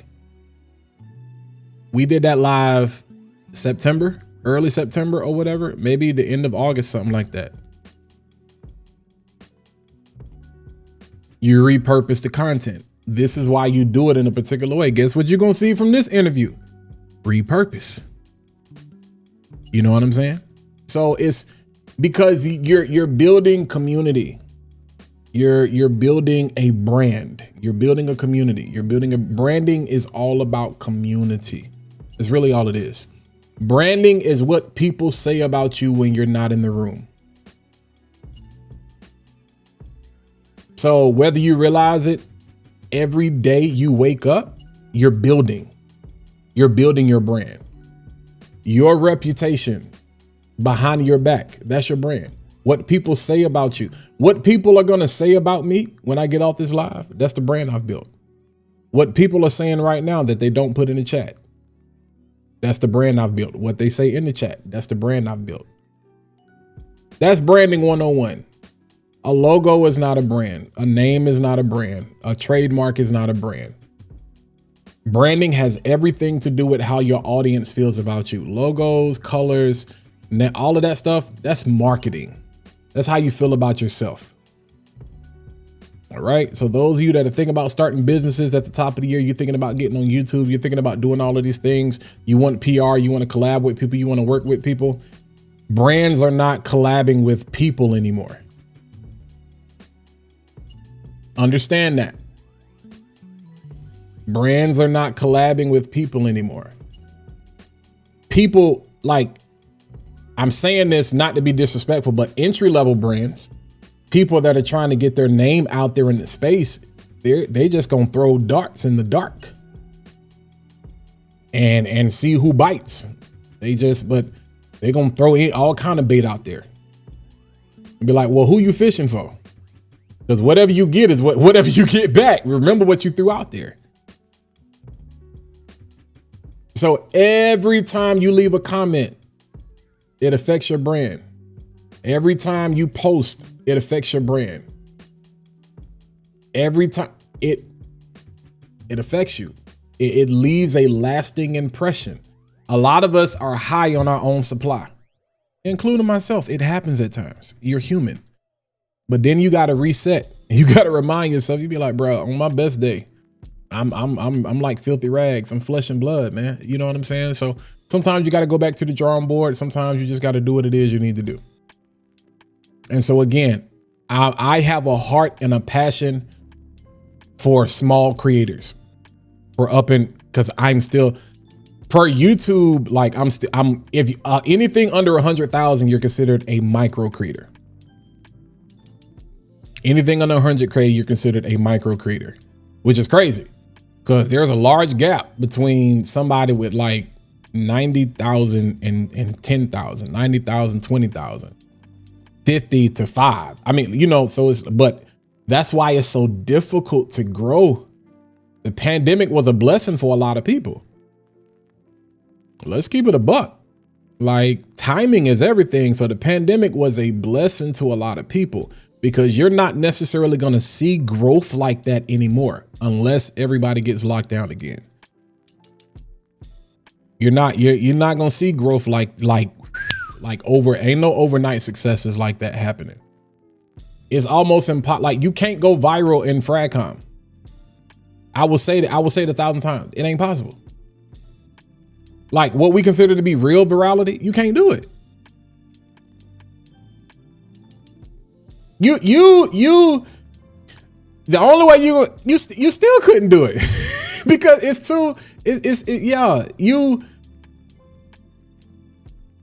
you would have to, you could and you couldn't. Maybe it would have to be the crazy. You're not going to go viral over a fragrance. It would have to be breaking news. Like if L'Oreal bought LVMH and you were in the room and you went live, which would never happen, being in the room and you be able to go live. You know, that's what I'm saying. Is like the way the product that this industry is built around, like that's impossible. So what I'm saying is you got to cook. You have to prepare your mindset to cook brisket. We cook I'm country. You know what I'm saying? So we eat pit style barbecue like hogs. You just can't wake up today and decide I'm gonna cook a hog today. That requires time, patience, preparation, and a whole lot of sweat. We cook brisket low and slow, but everybody wants to be TikTok famous. It don't work. It's not sustainable. It's not sustainable. And TikTok really ain't sustainable because they don't pay no money. And I said what I said. And you can tell anybody I said it and they can come see me about it. TikTok don't. Let me tell y'all something. All right, let me shut up because I'm talking too much. You bet. TikTok wish they had the bag that Apple does. TikTok don't pay no money. Like they'll pay you, but they don't pay. It's not comparable. And I'm not saying for the money, but I know money makes some of y'all, bands will make a dance. So I'm like, hey. So I tell everybody, if you're going to start anywhere, start here. And then you branch out. But you need a home base of operations. Everybody need a HQ. YouTube.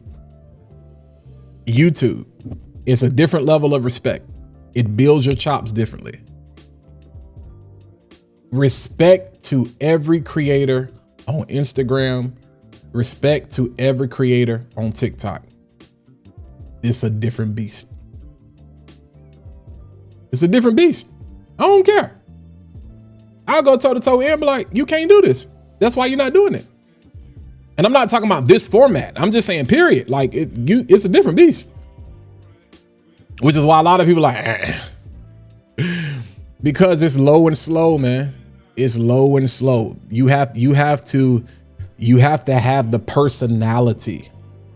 That's why when you see people come to YouTube, I can tell they came from TikTok. Certain people I see on IG, I was like, yeah, I can tell they came from TikTok because it's over the top. It's like you're doing too much, fam. Like, be yourself. It's okay. This is a platform that allows you to be yourself. TikTok,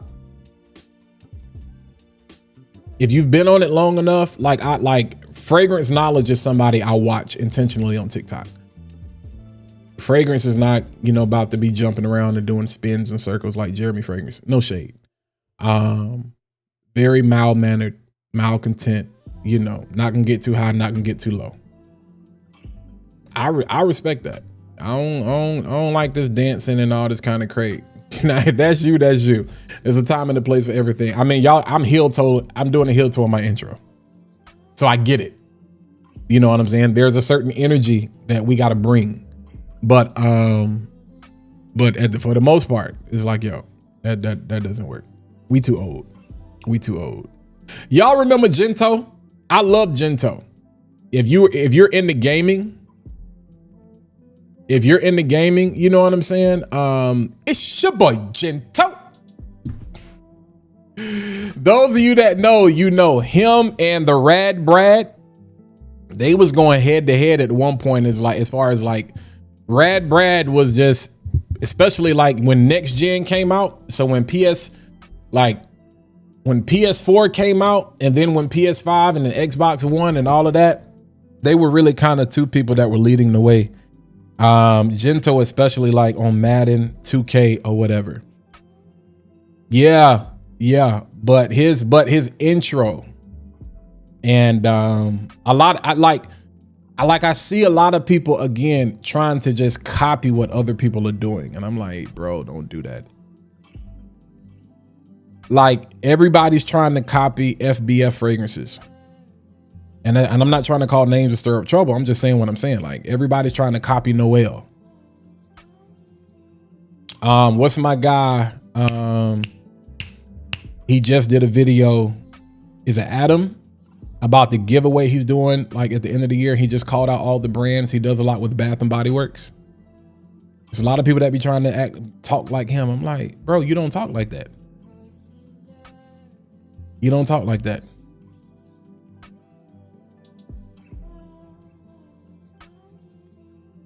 You don't talk like that.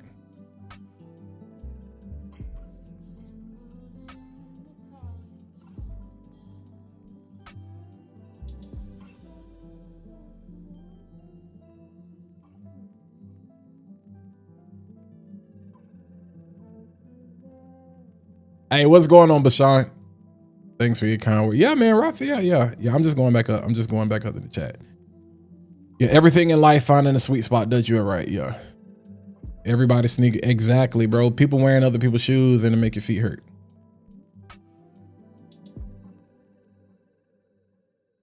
I can speak to that, Beardson. I know who you talking about. I know you're talking about Cal, but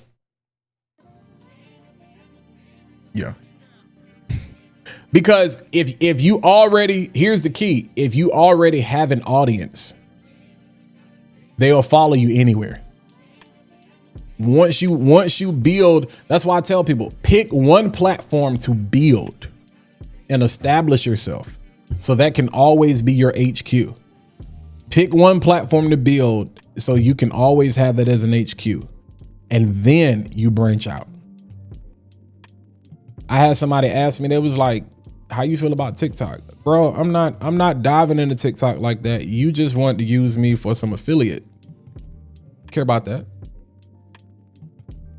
And TikTok actually now, when you tag a product from your showcase, it doesn't give you the same reach. So I was like, I'm definitely, why stress myself out and put all of the emphasis over there? Now, here's the crazy part. If I'm posting a short almost like every day, every other day, or whatever, the same thing on IG, I could easily just share it to TikTok. Honestly, I don't feel like it. Now, I'm going to tell you when I'm going to do it, because you know, TikTok now, the US side of things, the algorithm is about to reset. So you're going to see a lot more people jump into this YouTube space. Listen to what I'm telling you. There has never been a better time to get started, because Oracle, and it's like 3 major software companies that are going to be responsible for managing TikTok, and they got to come up with a new algorithm. So the clock about to start over. So that's when you're going to see me make the TikTok push. Right now, it serves no purpose. There's no point. And that thing is iffy.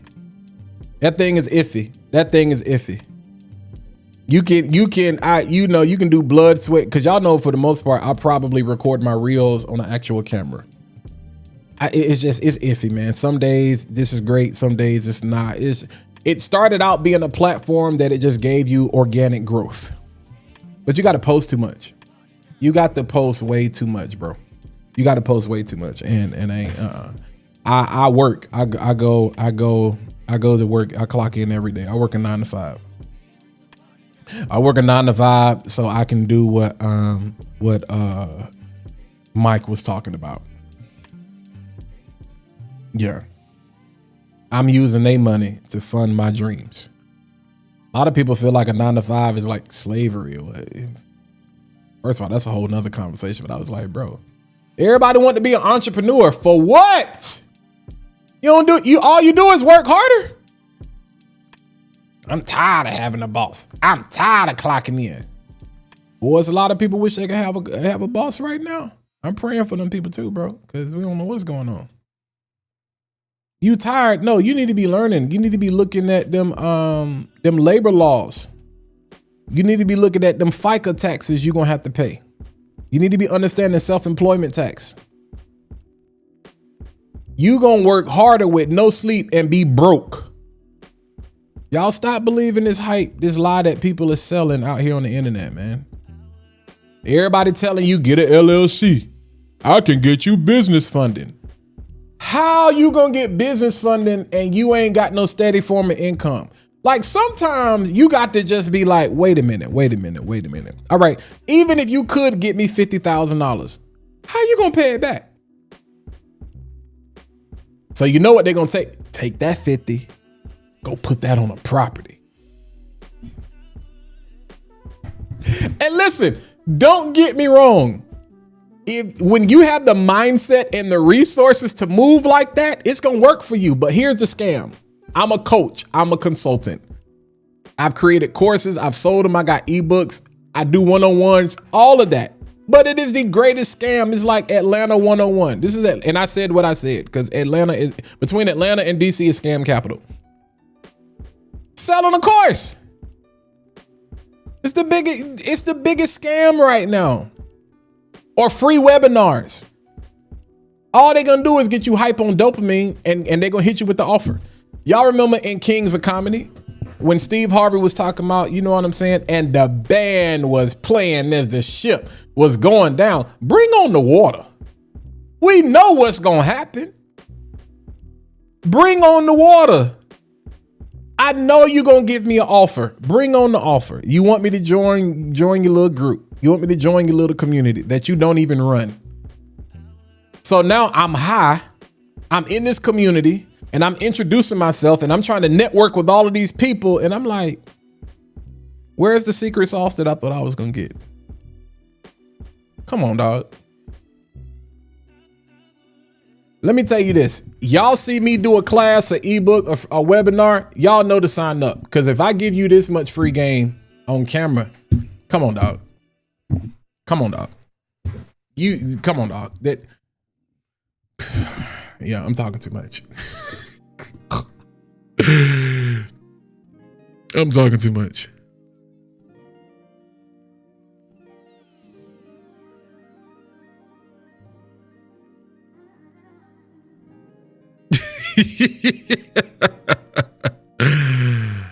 Oh man. Wendell, let me tell you something. Bro. Ain't nobody finna do that.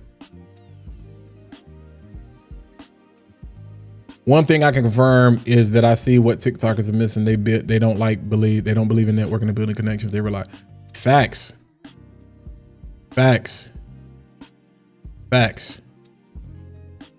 Yo, so that's all right. So who watches Gil's Arena? Who watches Gil's Arena? I got a question real quick. Who watches Gil's Arena? If major brands, designers, and top niche luxury brands have the authority to halt counterfeit and laser work, you will witness. Oh, absolutely. Absolutely. Now that's one thing we're gonna do, bro.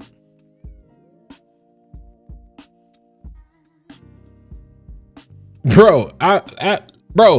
Okay. So Antoine said something that's crucial.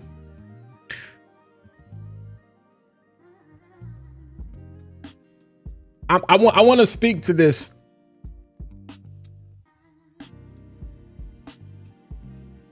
It's that second part.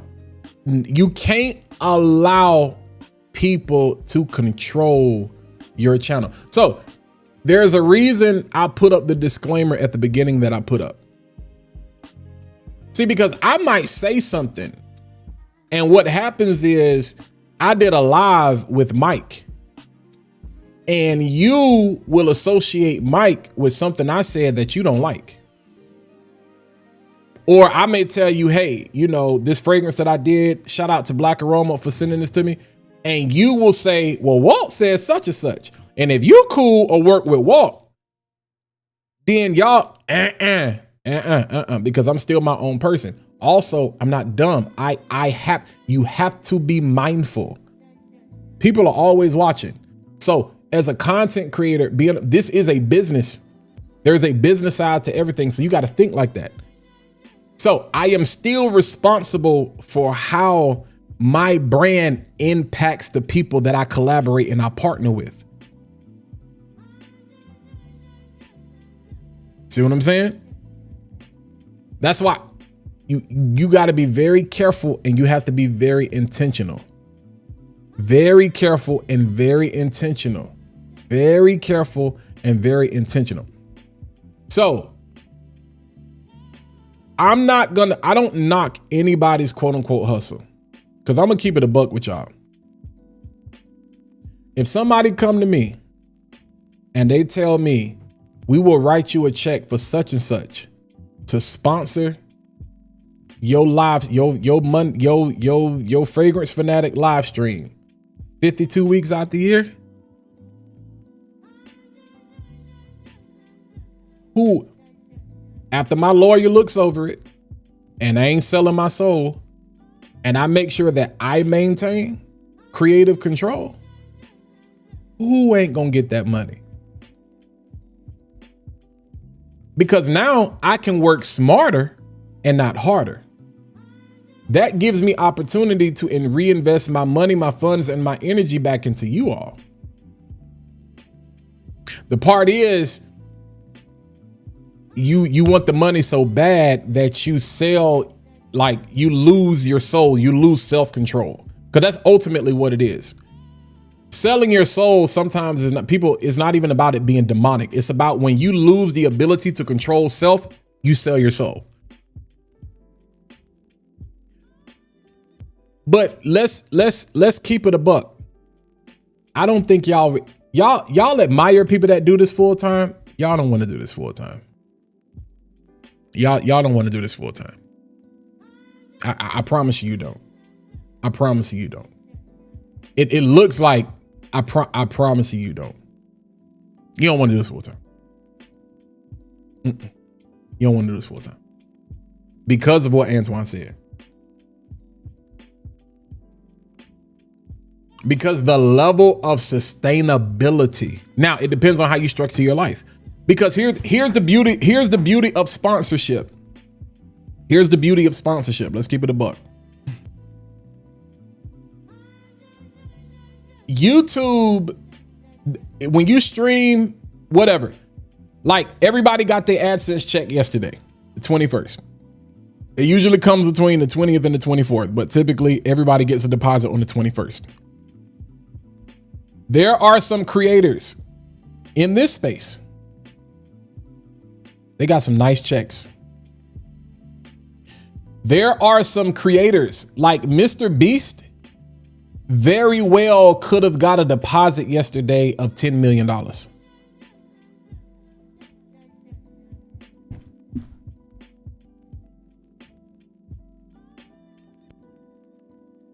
No, not 10 million, because that's probably for the year. No. I think I said that right. Let me correct myself.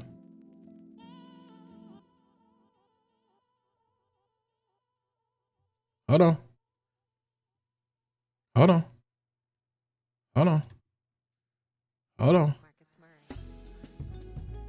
No, I said that right. Mr. Beast very well could have got a deposit yesterday of $10 or $11 million.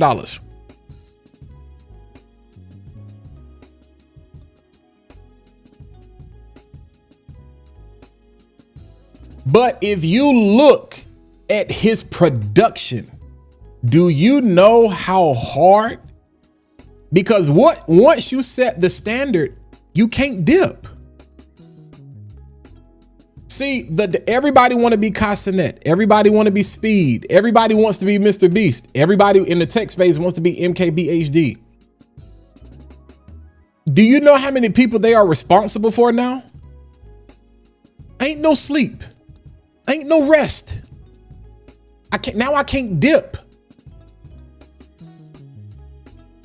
It looks glamorous because if you ask the average kid today what you want to be, a content creator, they don't want to be no astronaut.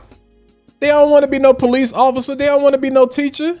They want to go viral. I want to be a TikToker. I want to be a YouTuber. I want to be a streamer.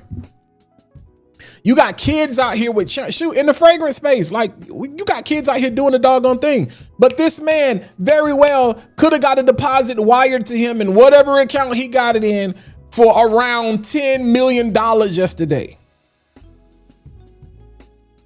If he had a bad month, it's still sub $1 million. Maybe like 800, 900,000, something like that. With a bad month, which for him means he didn't put no content out there.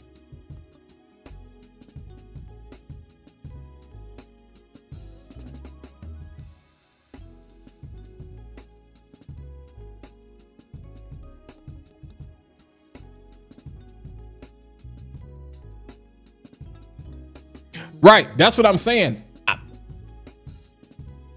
But hold, just from YouTube. We talking about AdSense. Bro, you can't like. I need y'all. I don't think y'all understand. When I see, I'm different. When I'm different, I'm different. I don't. That's why I don't. These certain conversations I don't care about. I'm sitting here like, this man got a deposit yesterday of at least probably $10 million. There are people who will never see $1 million in a lifetime. And he got 10 million possibly in the month of October. He will arguably make 100 million from YouTube. That's not everything else. YouTube. And now the man got candy. Every brand in the world is trying to get to this man. So let's just use MKBHD for an example. So my thing is, that's money on the back end. That money ain't guaranteed. Now, for some people, it's quote unquote guaranteed. But it's not like you signing a NBA contract and it's fully guaranteed, whether you get injured, whether you get sick. Because here's the thing with YouTube. Look at my video yesterday. If you get a strike, if you get suspended for 7 days, if you get suspended for a month, if you get sick, if you can't create, that money dips. Versus if you have a sponsor, that money is guaranteed. So there's a fine line. That's why you see some people, they do the whole super chat thing. They do they push I watch people. I watch other streamers, bro. They make thousands of dollars every single time they go live. And I'm like, and because people will give a super chat, sometimes it's out of genuine appreciation, but just to hear their name called. Social media is a hell of a drug.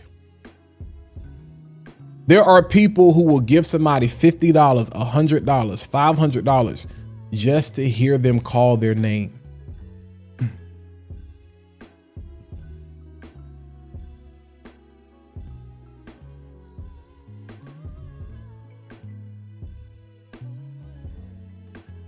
But they don't have a life. Going back to what Antoine said, yeah, gross is one thing. That net is something totally different. Because now you're building teams. This is the beauty of AI. AI has positioned us to hire less people. You know what I'm saying?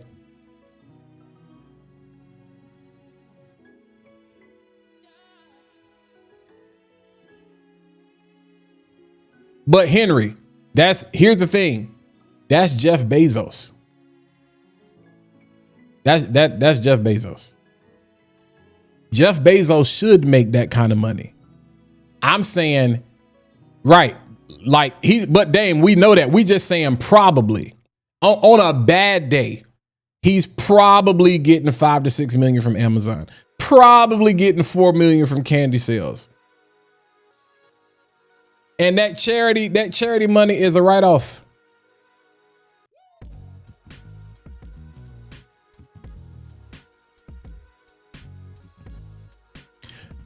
That's the thing right there, Corey. Because y'all, AdSense, you get a 50% cut. You have a CPM. So if you're familiar with podcasting, this is why everybody's trying to push people to podcast, because the watch time is longer. So if you're podcasting for at least 30 minutes, you know how many ads they can run on a podcast? You know how many ads you know how much money Joe Rogan makes just off the strength that people sit there and just watch that. Some of y'all literally go to certain channels, hit play, and just let that joint ride because you I'm working all day anyway. So that's what I'm saying. So you got a CPM and then you got an RPM. CPM is okay, this company comes to YouTube and they says, we're willing to pay you this. Just connect us with the right creator. So if you're in the education space, if you're in the fintech space, like financial literacy, if you're in the tech space, your CPM is going to be much higher than everybody else's. So like, depending on the niche that you're in, like gamers have very low CPMs, and then RPMs is basically like their take. So like CPM is kind of gross, RPM is kind of net. Gamers is a very low paying niche. So people that make money, so like y'all follow a lot of 2K gamers, Call of Duty gamers or whatever, specifically on YouTube. That's why a lot of people like do their stuff on Twitch or Kick or whatever. Like you can make money on YouTube, but you're gonna have to really be putting in work. So like I forgot my man that's the 2K streamer that like bought a house like crazy. I'm like, bro, you putting in a lot of work. Versus somebody who's in the financial literacy space. You know what I'm saying? Like Money Market Mondays. What's my folk? Ian and whatchamacallit, them. I can't even think of their name right now. But assets over liabilities. I can't think of the name right now. But their RPM CPMs is crazy. Because what happens is they take the algorithm. I'm just talking. I'm about to get off, but I'm just talking. Because I'm trying to teach you how to look at your audience different and who to start collaborating with. If you want to increase your bottom line, or if you start creating content, you come into it with the business mindset. You're not going to be monetized immediately. Some people it's going to take time. I got like I started my channel in October of 2022. I posted 3 videos. I was doing a lot of production stuff. I left it. After things slowed down with that 2024, I just happened to look one day and I saw comments, because I was running my other channel. And that was a pain. That's a grind, because I won't really get no traction like that, because don't nobody want to hear about this if you ain't got no social proof. I was building other people platforms, but I won't build in my own dreams. I know what I'm talking about because it's working for other people and I'm getting paid. But it's like, I'm tired of doing that, so let me invest in myself. So I go to look, I got 100 subs. That's all I needed to see. Some people is 1 sub. Some people is 5 subs. Some people is 10. I saw 100 subs and I saw comments and I saw people say, I need to go back and look at that video. I saw people say, yo, matter of fact, let me pull it up. I'm gonna go back to my first video. I'm gonna go back to the very first video, because I ain't gonna lie. I'm not gonna lie. I'm gonna tell you what people actually said. This is what made me go full blast on YouTube. There was a particular comment. There was a very particular comment.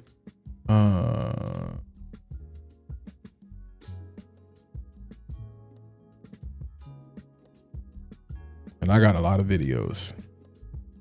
So we're gonna go to the very first one.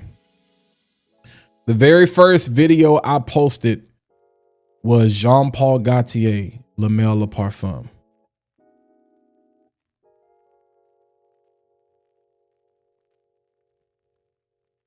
All right.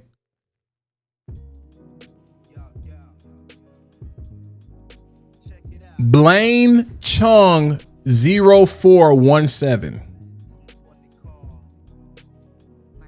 Blaine Chung, and it's crazy because I've never seen these people's names again.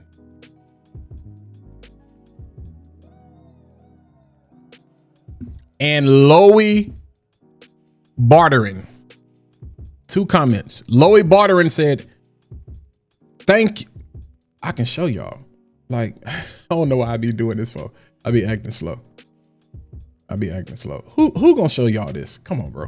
Ain't nobody showing y'all this. Who's gonna show y'all this? Let me see if I can make it bigger. Pause. All right, y'all can see that, right?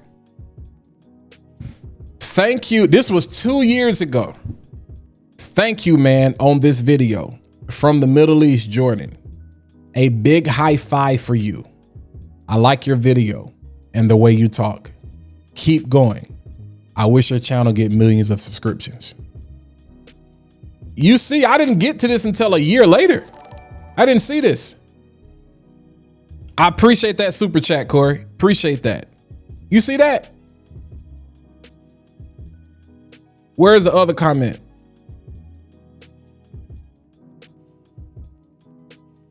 Just found you in sub. Love the energy. Keep it up. Hold on. Where is it? Where is it at? Where is it at? Where is it at? Where is it at? Blaine Chung 0417. Editing is crazy. If you keep posting more, your channel bound to blow up and the content is fire. Keep at it, bro. I didn't get, bro, I was minding my business. Long overdue, but I appreciate that. This video was posted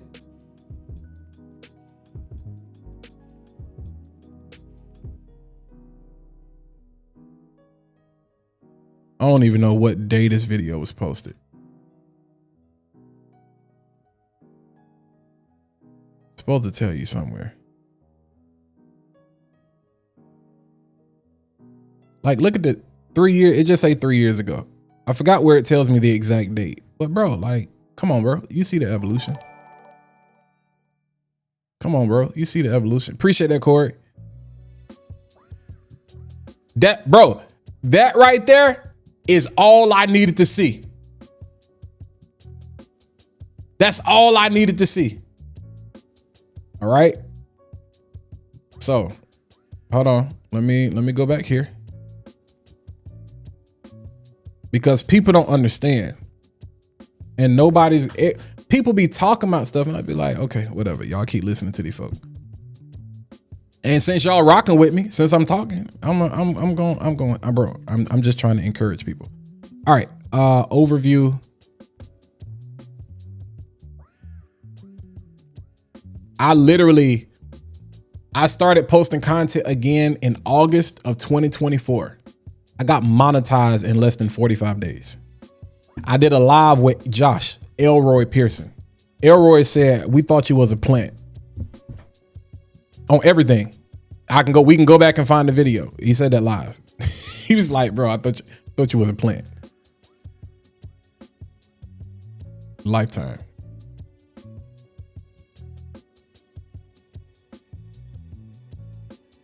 Let me do this. All right, let me do this. I'm trying to, because some of this y'all don't need to see. So give me a second. Give me a second.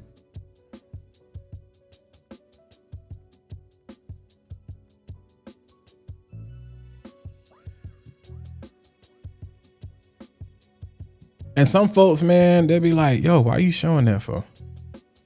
Why not? Why not? Why not? I ain't telling y'all my business, but at the same time, why not? Here we go. Look at this chart so you know I'm not lying. All right, hold on. Here we go. Let me share this one time. All right. Y'all see that, right? So when people come to me and they be discouraged, I ain't got time for it. I don't listen to it. 2 years of nothing.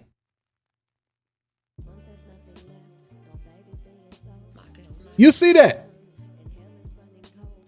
Armov Odyssey on. Al Haramain Dubai Night. Latafa Mahir Legacy. Joe Milano Game of Spades Moon. Joe Milano Game of Spades Royale. iTunes be trying to get me kicked off the internet. Y'all see that, right?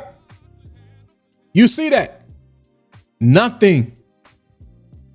Bro, nothing. Nothing.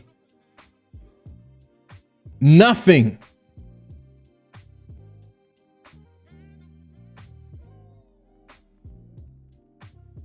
Nothing. And then all of a sudden, something started happening. Something started happening. Something started happening. Something started happening. So I say that, I tell people all the time. I remember Kev on stage said, I don't take people seriously that don't, like, when people start podcasts, it's like, if you don't have 100 episodes, nobody's going to take you serious. I can't even get some of y'all to make 10 videos. 100. The average podcast lasts 7 episodes. It don't even make it to the 7th episode.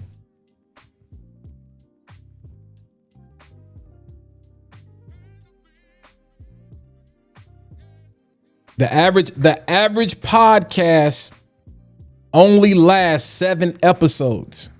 They don't even make it to 7. Most people don't take you serious till you even get to 100. Here's the crazy part. You might put out 100 videos and get nothing. But this is why I structure. Do not let these people see what happens. People go on the internet and they listen to folks and they think they're gurus. SEO is not dead. SEO is real. So let me show you. I showed y'all this before, but let me tell y'all why everybody keep posting the same content. I'm gonna tell you why. I'm gonna show it to you. I'm gonna show you who everybody is watching. You want to see? You want to know? Tell you, boy, folk gonna be mad at me. Here we go again. If you go in your analytics and you go to trends, so YouTube kind of has, if you're familiar with, you can see it. I got vidIQ, I got TubeBuddy, I got all kind of stuff built in. Get ideas for what people are looking for. So let me help y'all with something. YouTube is the 2nd largest search engine in the world, behind its big brother, Google. Like, they're under the same parent company, because people like Google own YouTube previously until the ABC company bought Google. So yeah. So technically Google and YouTube are technically siblings, if we're going to be technically correct. But most people just say Google is owned by YouTube, whatever. But it is the 2nd largest search engine in the world. People use YouTube as a search engine.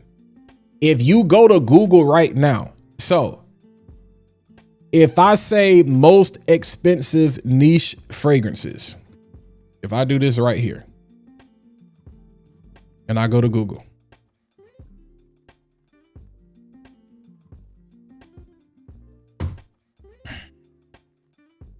now you already know you're going to see Reddit come up, guaranteed.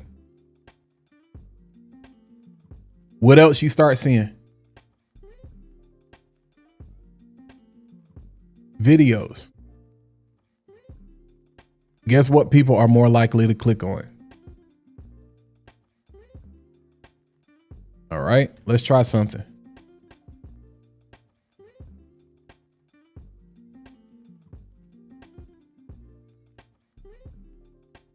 So you got AI built into everything. There you go. There's Chad. There's Ashton. And Ashton. This is called SEO, fam. Don't let nobody sit here and and then it's weird because look at the fragrances that they're talking about.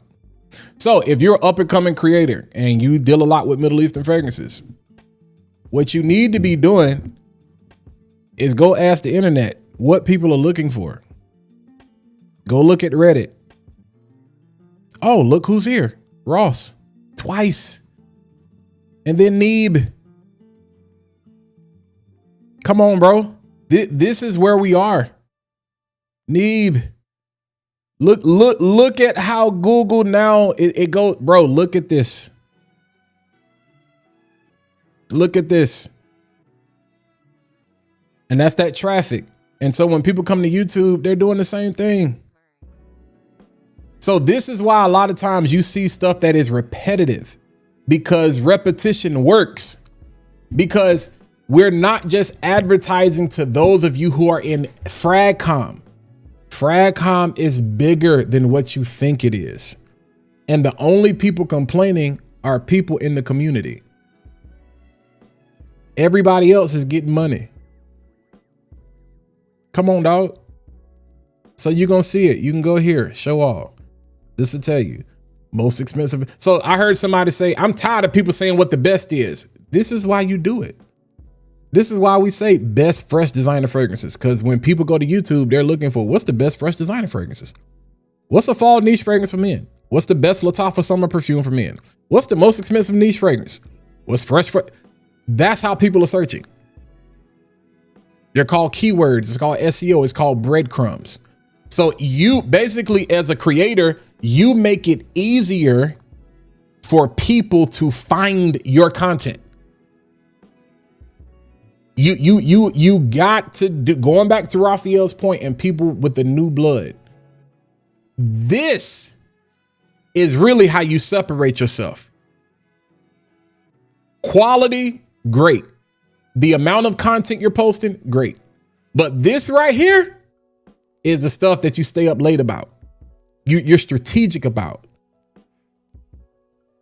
I'd rather be a strategist than a creator any day, because I'm gonna make more money than the creator. Because the creator is always gonna come to me and ask me how. And I'm gonna be able to charge them whatever I want to do because they're gonna be desperate. And I'm not saying me, I'm just talking jargon. It's like, yeah. So that's why. That's why. If you ever want to know, if you get tired, be like, oh my God, why is everything so repetitive? That's why.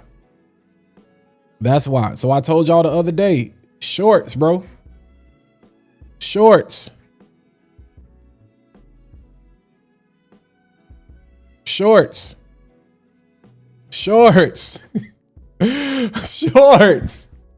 I see people every day talking about short. If you go look on YouTube for advice right now, how to grow your channel, there's so many people that'll be like, shorts ruin your channel. Okay. But I was monetized from the time when y'all saw me. I just show you 2 years, dead, dry, nothing. I came back when I was like, I got 100 subs. I'm looking at these comments. I said, shoot, let's go. Let's see what happened. I'm new to the space, but I'm not new to the platform. So I was like, let me just take every skill set that I have and let me put it into this and let's see what happens. Let's see what I get out of it. And here we are, October the 22nd. How many subs? 19,521. So we're on pace. I said I wanted to hit 20K before the year is out. And if God be willing, we gonna hit it next month. So it's gonna be a merry, merry Christmas to me. And to some people, that's not a lot. You ever been in a lecture classroom? I went to UNC. Let me see if I can pull up a picture of a lecture hall. I try to put things in perspective for people. Because I don't think y'all understand when you see Ash with Ash is over 600,000, right? When you see people that have over 100K, when you see people that have over 200K, y'all know how many people that is?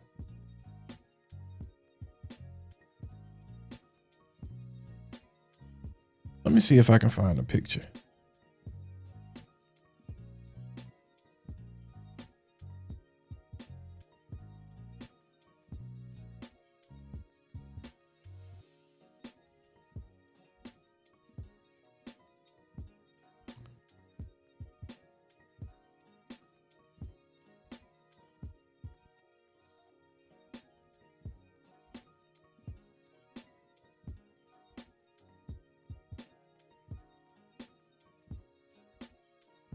Let me show you this. Hamilton 100.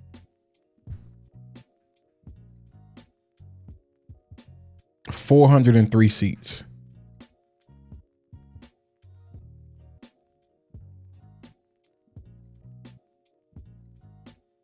It don't seem like a lot. You ever done a presentation for 400 people? I'm not even being funny. In the chat, drop a 1 if you ever done a presentation for 400 people at any point in your life. And I'm not talking about the internet. Drop a one in the chat if you've ever done a presentation for 400 people.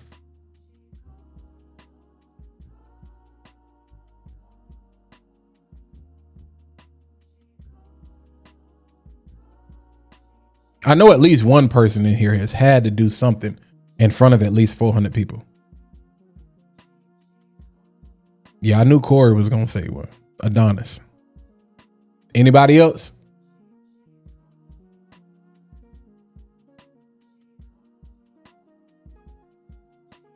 How many people? Drop a two if you've had to give a presentation to more than 1,000 people. And I ain't talking about live. I'm not talking about, you know what I'm saying, virtually. I'm talking about in a room.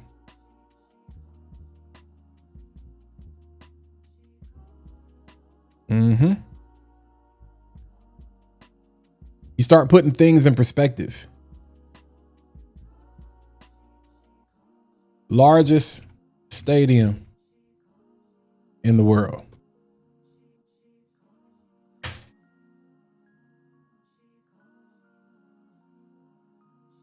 Largest stadium in the world has a seating capacity of 114,000 people.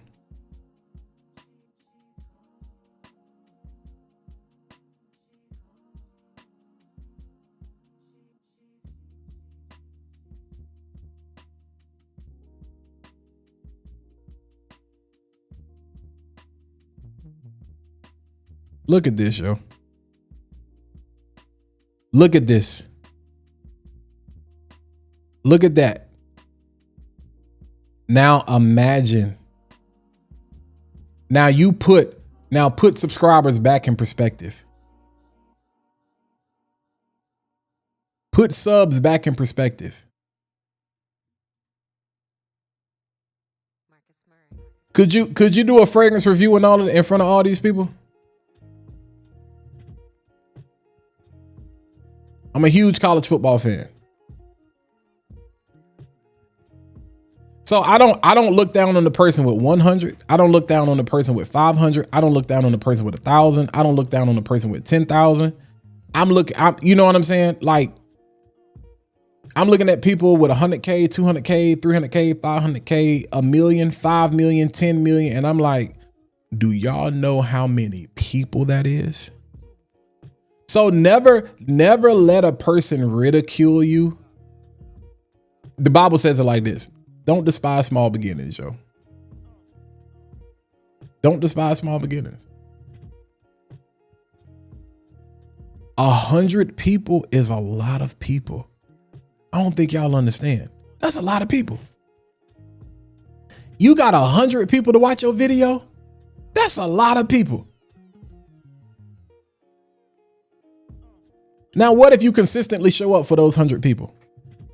And what if those 100 people, what if those 100 people just go bring one person? They ain't got to bring 2, 5. What if they go bring one person? Now that's 200.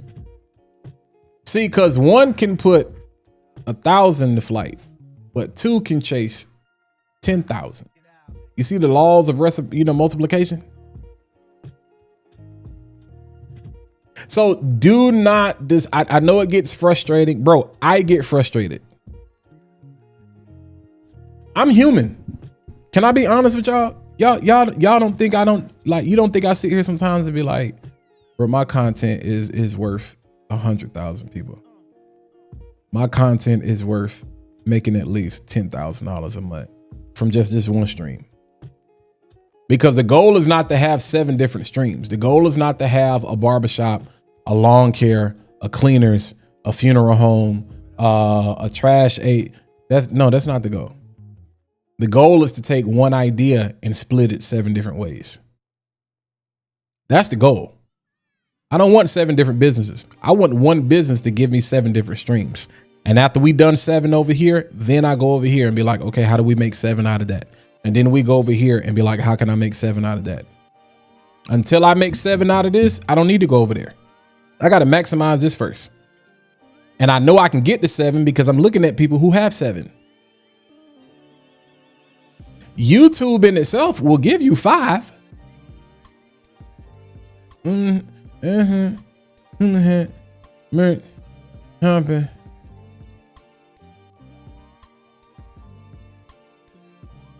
If you count brand deals now, they'll give you 5.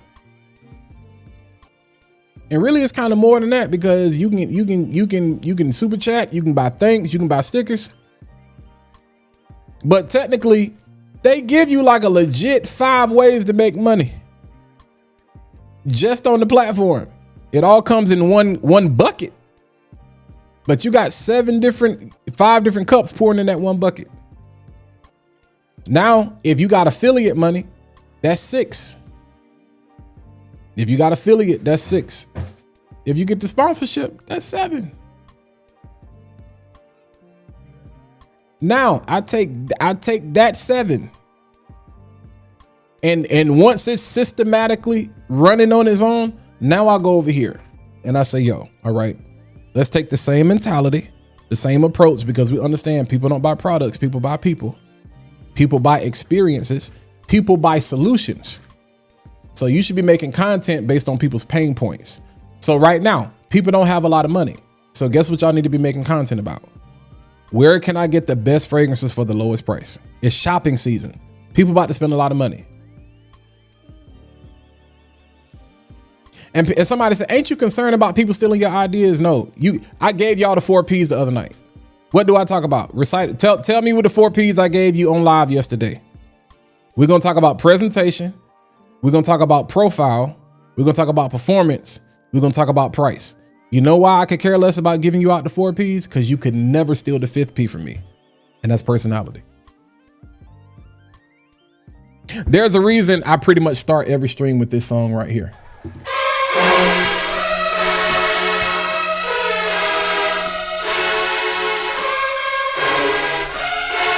Can't nobody. I wish Jason was here. I wish Jason was here to say, crank them horns up, yo. Can't nobody.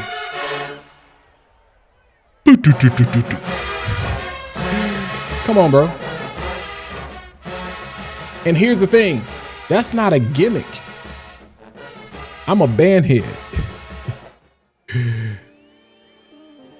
You see how smooth that transition was? Come on, dog. I'm a bandhead. I was in the band. You know what I'm saying? I found out early on, you know, I thought I could have played, you know, football at the next level. I definitely had the size to, but you know, when you have a partial tear in your patella and dislocate your knee,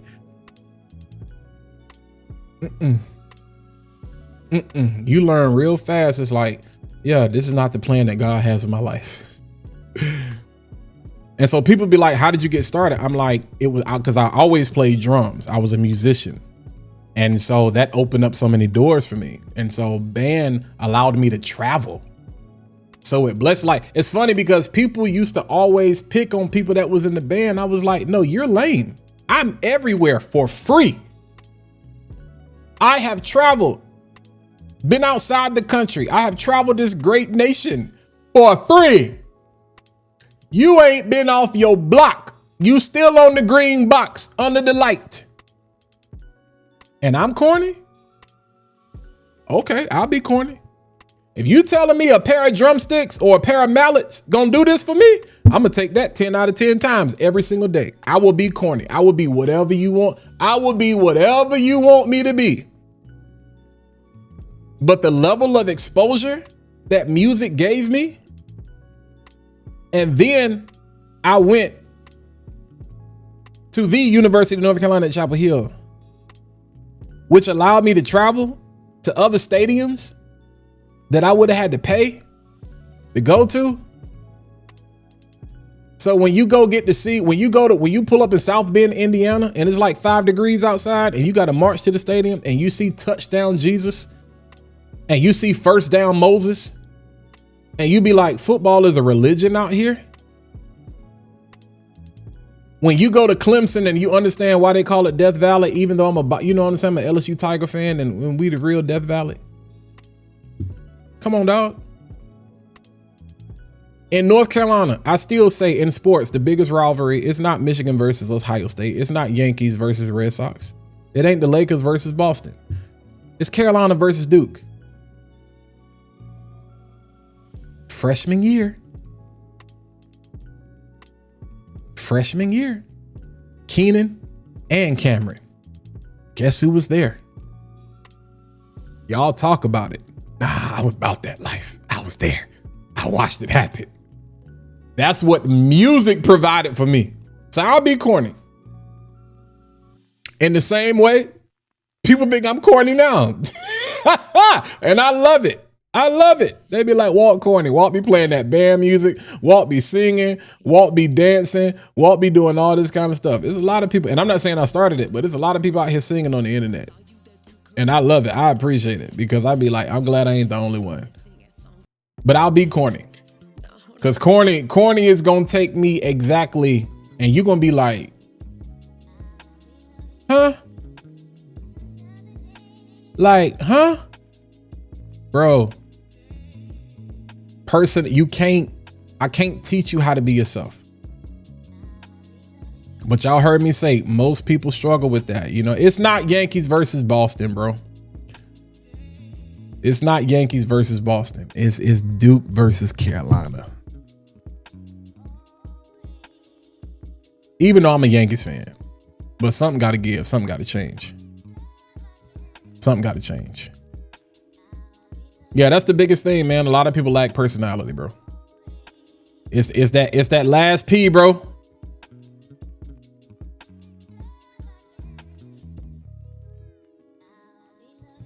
Wendell, you are a very optimistic person.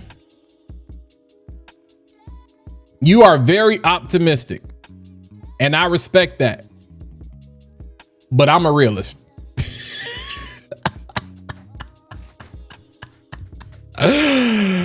My mother is a pessimist. I'm a realist. Because I agree with you. It does take the right minds working together. It is possible. As Kevin Garnett said, anything is possible. Anything is possible. Anything is possible. And Corey says this all the time. And there's a quote. I think I reposted it today. It's the people at the top that are collaborating. It's the people on the bottom that are complaining. And that's not just in Fragcom. That's in every single community. Every single one. Every single community. Every single community. People at the top, they're collaborating. And people hate it. It's the people at the bottom that's complaining. And I'm like, and nine times out of 10, they're consumers. There's not too many creators that are complaining because we get it. We understand. It's the consumers. Y'all the ones having a fit. And I get it because I'm still a consumer. I buy a lot of fragrances. I thank God for the doors that he's opened and opening and the PR, some of the PR that I've been blessed to get. But we you know what I'm saying? We still spend money around here. I'm still a consumer. I'm still an enthusiast. I still drop, you know, we pull out that Apple Pay real quick.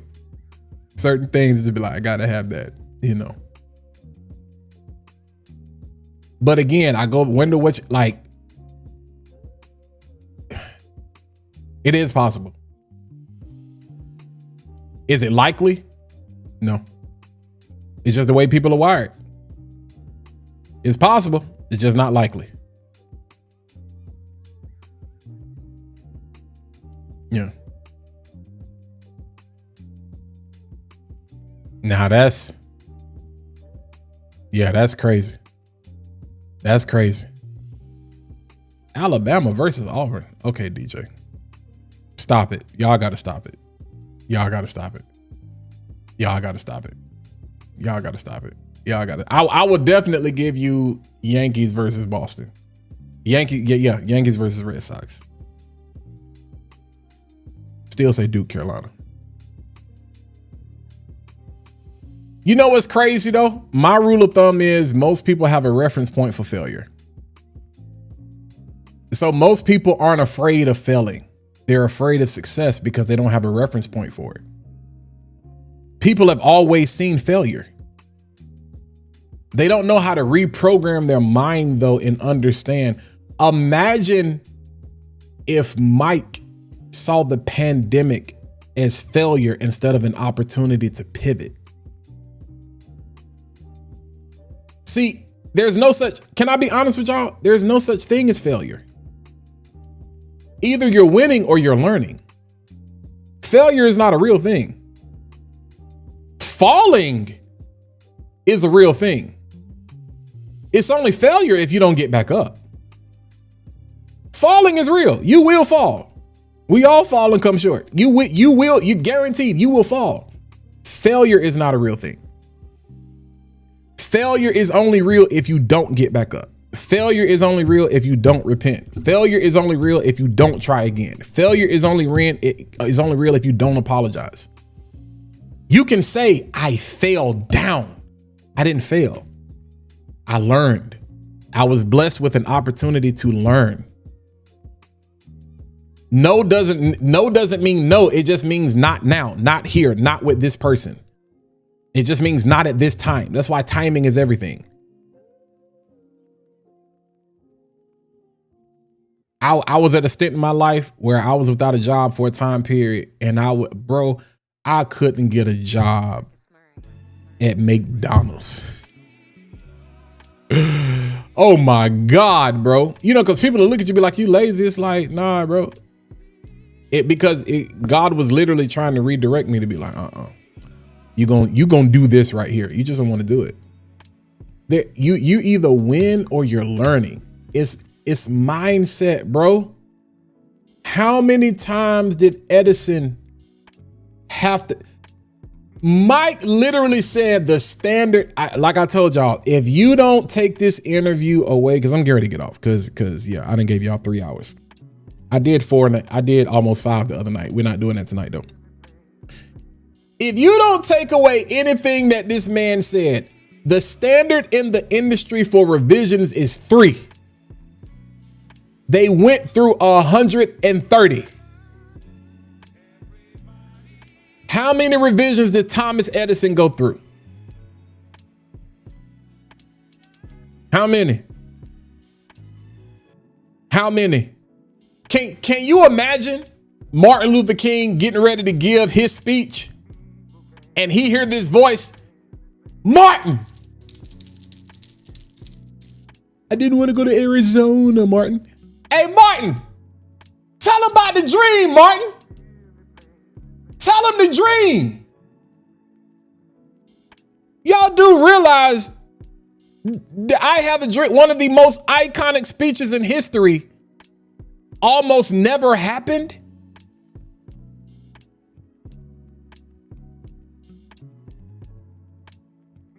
Imagine you don't hear that speech. Like Tupac said, I may never change the world, but I will spark the brainchild who does change the world.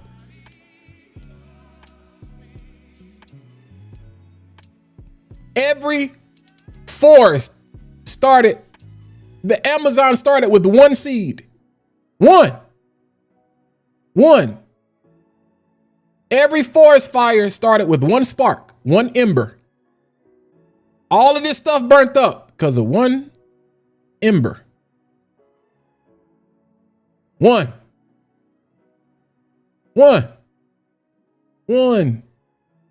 Like you have enough. People have literally changed their lives. They have bought their mama houses. They have gotten out of debt. They've started real estate companies. They've traveled the world. They are millionaires because it is right here. And I used to talk to people every day that was like, I don't have this. I don't have that. And I'd be like, okay. And I get it because I've been in those seasons, and you have to have grace for people. You got to have grace for people to say, hey, you can do it. Get to the next level.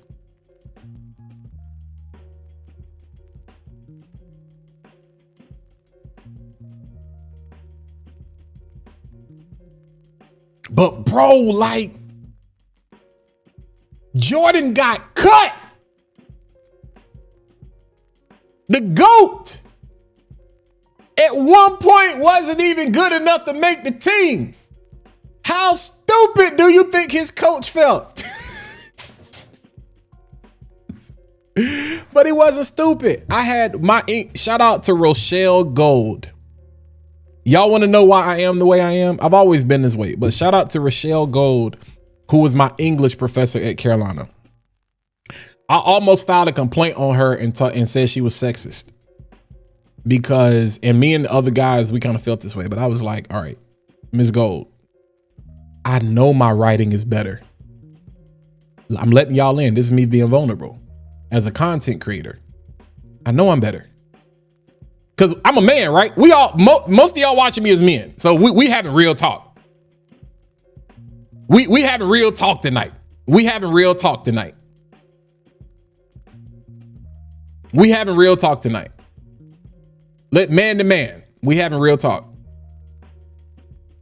Sometimes as a man, you just know, like, bro, like really though. Can I be honest? Not out of jealousy, but out of my natural born testosterone. John, am I lying? He got PR. I'm being, that's not hate. That's not hate. That's not hate. That's being honest, because all of y'all feel the same way. Some of y'all have even felt that way about me, and it's okay. And it's okay. He got PR? Like, for real? What? Like, what? What am I doing wrong? Like, how, Sway? He got PR? How? Come on, dog. Cause I'm a man. I'm a real man. I'm flesh and blood. I'm a man. I'm like, so you know, you got to, you know how I say, cast down them vain imagination. You be like, all right, chill out. There's nothing wrong with you being proud, but when it goes to pride, it's like, okay, now we can't justify that. Cause I'm not a hater. I want everybody to get theirs, but I'm sitting there looking like, dang, bro. You know how many people looking at me was like, wait a minute, Walt is interviewing Mike? So that's what I'm saying. You got to be able to give it and take it. You know, pause.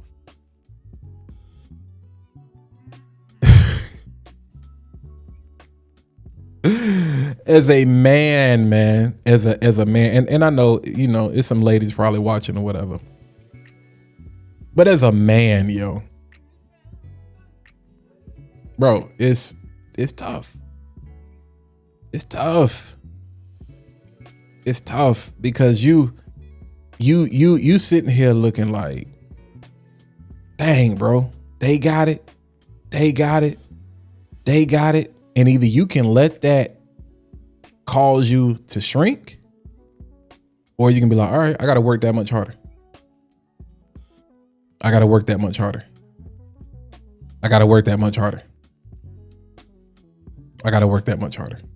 And that's the thing. And Dutch, I know that you're absolutely right. But that's the aftermath. That's the when you come to yourself. That's the one you have to remind yourself. All money ain't good money. All PR ain't good PR. And some of it ain't PR, it's liquidation. It's just, we got to get rid of some stuff. So let's dump it off on some people. And everybody want a free bottle. Yeah. Who don't want a free bottle? You know what I'm saying? Only it amazes me the people that hate on people that get PR. I was like, no, bro, you just jealous. Just say you because you'll take the free bottle. You'll take it. Like, you telling me you'd rather spend $200, $300, $400, $500 on something? You will take it. Stop hating. And that's the truth for sure. So when you come back to yourself, you have to be like, all right. So there are no failures. There are falls, but we get up. And I got the scars to prove it. And we evolve, and you get better, and you grow, and you challenge yourself. And if you're the smartest person or in your circle, if you're the strongest person in your circle, you need to change your circle. There are seasons where you may be the alpha. You may be the pack leader. But at some point, everybody else should be coming up.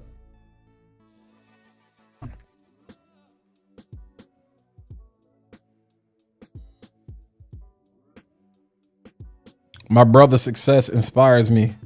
That's what we have to do. Some people allow the inspiration to transform into envy. The key is to let it inspire. I'm inspired by you. Absolutely, bro.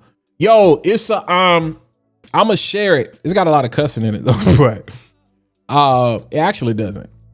But it's a video of these two. I can't think of their names. It's a video of a guy and they're both eating. I'm a paid in full fan. I ain't eating. What you mean you ain't eating? Like I'm giving you this work like everybody eating. Hey, yo, turn around. Bah! Hey, yo, B, that's what's going to happen to everybody. You know what I'm saying? Hey, man, put the gun away. Put the gun. Hey, you right, man. You right. What's the point of having soldiers if you can't use them? Hey, bro, Rico is my guy. Cameron was crazy, but Rico was my guy. You old Kermit the Frog. You know what? Ace? I'm a bounce. I see you and your man's here. You doing your thing. He's a real funny guy. But I'm going to see you later. That's my movie. That's my movie.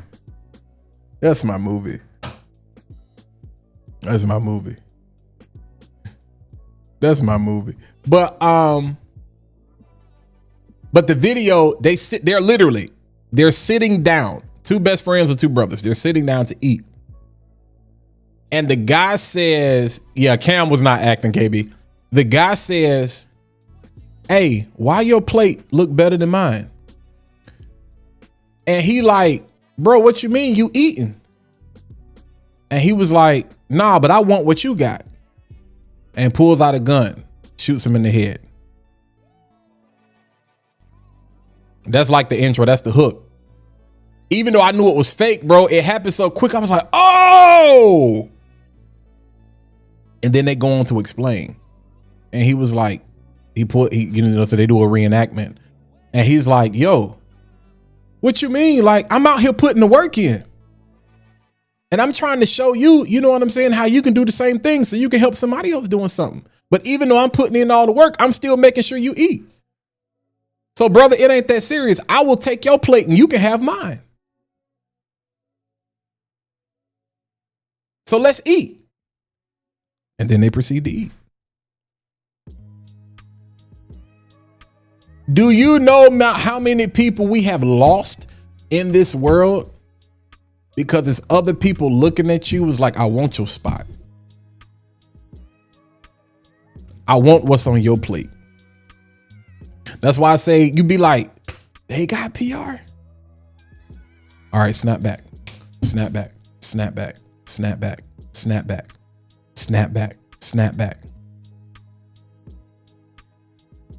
Come on, man.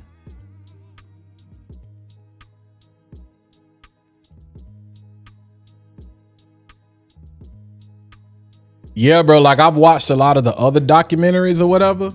Yeah, it was like Alpo was on that. Even watching Alpo and his recount of the story and whatever, I was like, oh, you meant that. You meant that for real. Like you meant that for real. But yeah, man, you know what I'm saying? So it's just, we can talk about fragrances all day, but fragrance is life. Fragrance brings you into this conversation, into this perspective. You know what I'm saying? So when I say I appreciate y'all, what's popping, Kirby? Yo.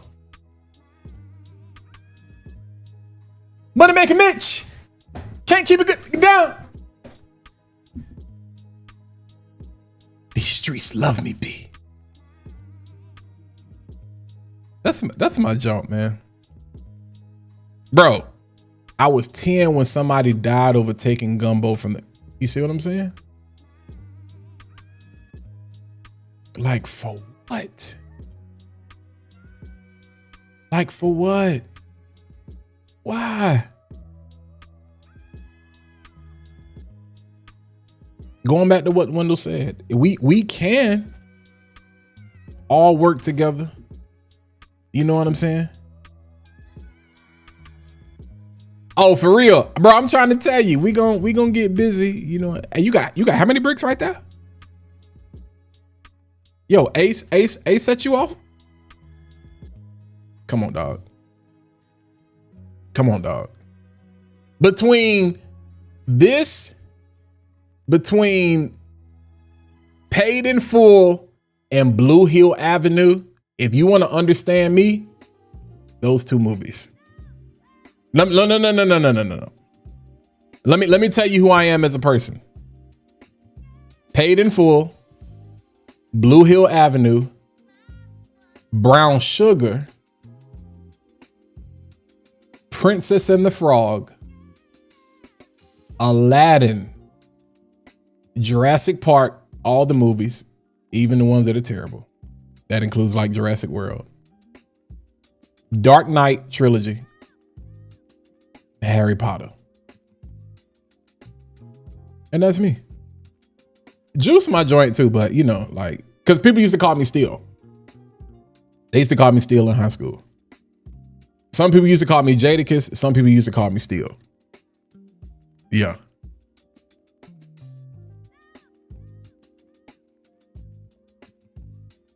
I see you. Hey, even a blind man can see you got money.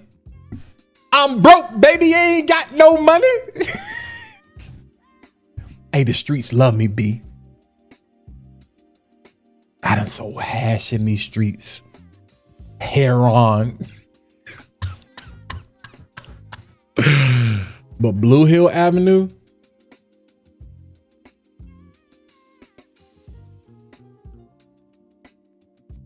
only the smartest survive, man. Only the Tristan,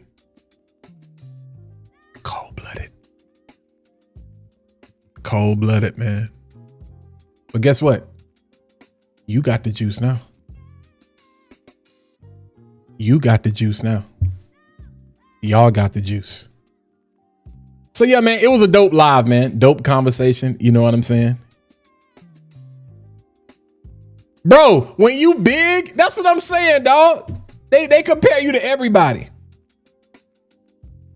The Wire is goated too. I just, you know, but the Wire is a show. You know what I'm saying? But like from a movie standpoint, yeah. Now y'all see me run around, you know what I'm saying, with a wand, you know. I'll be like, bro, Black Harry Potter out here. Yeah. But tonight was dope. Tonight was dope, man. So I appreciate y'all hanging in there. I think I saw that when I was on there, EQ was live. So I don't know if EQ is still live. So I might, you know, check that out. Nonetheless, man, I appreciate y'all. We almost hit our like total. We got to 97. Snowfall was crazy too. I'm like, magical bird. Yeah, man, we almost hit our like total, bro. But again, I appreciate y'all. And you guys make it easy. You make the conversation easy. I appreciate that, Ralph. You make the conversation easy. You make it necessary. That's the thing. How I wanted my channel to go. If I go have a coffee date with somebody, the coffee is just the bait. That's it. Fragrance is just the bait. Fragrance, it opens up this world for us to talk about a lot of the things. So you can, I go to other channels. When I just want to hear about fragrance, I go to other channels. Like, that's me. Cause I you know, I can listen to myself talk, but it's like, I live with me by myself every day. So But you die every. No mention of minister. That's not my life. There is not like Minister Society is dope, but there is nothing in Minister Society that's like, you know, like I get it. Like I mean, like me, yeah. I can't. Paid in Full and Blue Hill Avenue are intelligent. They are They are intelligent movies. They are intelligent movies. Minister Society is about survival. I would lean more to New Jack City before I lean to Minister Society. You know. Yeah. You know, I like, yeah. Minister Society is cool, but you know, it just, I'm gonna watch it. It don't really do nothing for me. Cause that's not, you know, I'm like, I grew up around things like that. I know people in that life, you know, but it's like, that's a survival movie. That's like, hey, make it out. And we go through seasons in your life where it's like, hey bro, just make it. Make it. Just make it. Make it. Boys in the Hood, make it. Like, make it. Like, don't be Ricky. Don't be Ricky. It's too many Rickies out here. Like, make it. Make it. Yeah.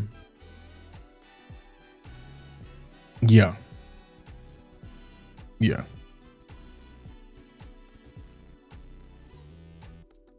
Yeah, bro. Because of how greed can lead to your demise. Paid in Full in New Jack City is about how intelligence will win.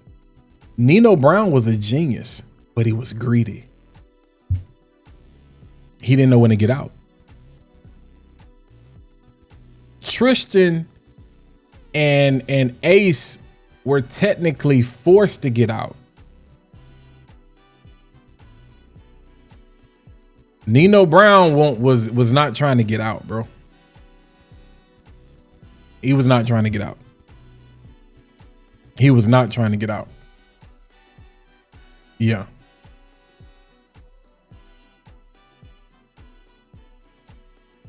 My Dark Knight connection. I was born in the dark. I did not see the light of day until I became a man. First I break your spirit, then your body.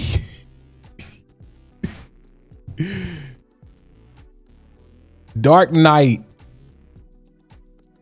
is, I'm a Batman, so you know, Batman is my favorite superhero. So when you talk about the original Batman, you know, but in anything after the Dark Knight, after Batman Begins, Dark Knight, and Dark Knight Rises, when I say I stop at the trilogy, I stop at the trilogy. DC, what DC did no. Give me Christian Bale. I even take, look, give me the Arnold Schwarzeneggers, I will take all of them because they were in the grand scheme of things, they are terrible movies, but they were blockbusters. But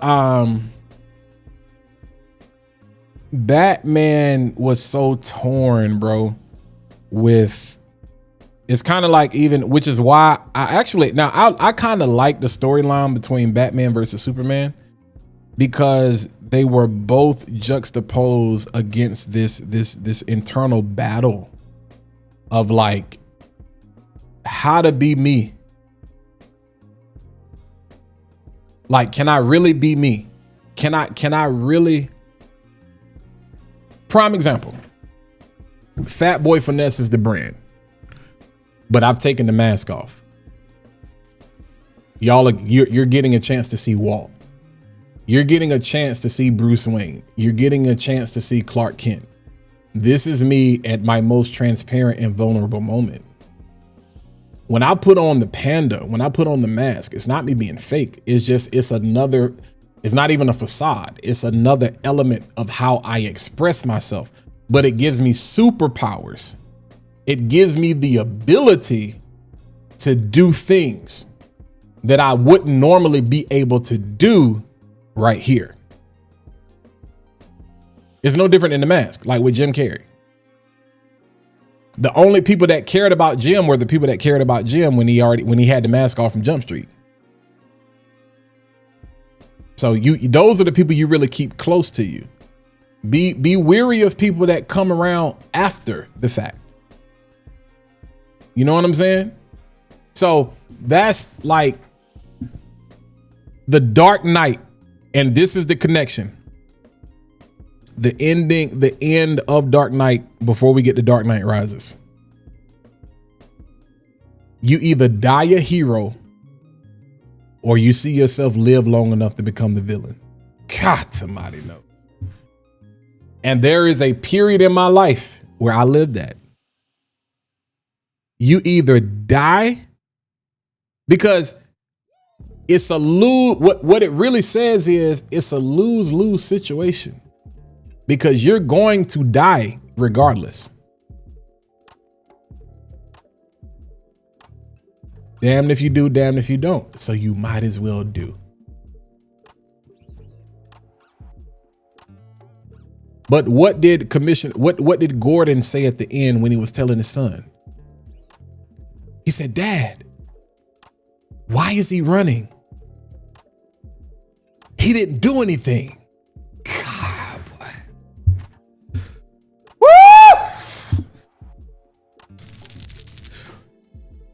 Jesus.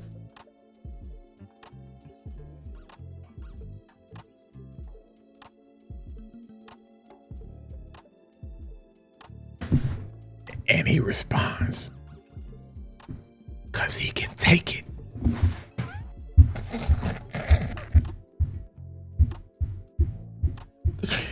I gotta go.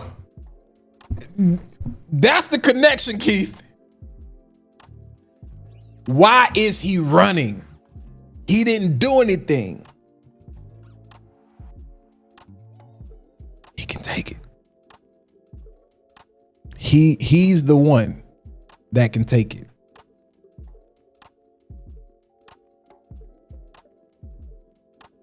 Man. Bro. Look, we I ain't even saying pause to that, bro. We way past that tonight. We ain't nothing but men in the chat, right? As a man, bro, your son is looking at you like, yo, like, why is he running? He is what we wish we could be.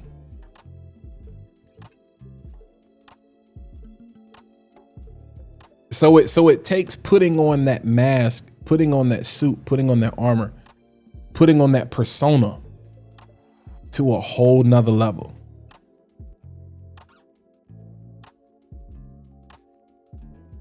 I can take it.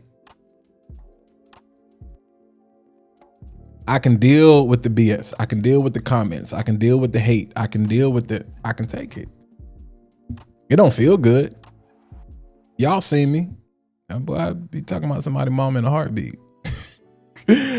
But I can take it. You know what I'm saying? I'm built for it. I'm graced for it. You know you're graced for something when you can take it. Exactly, Keith.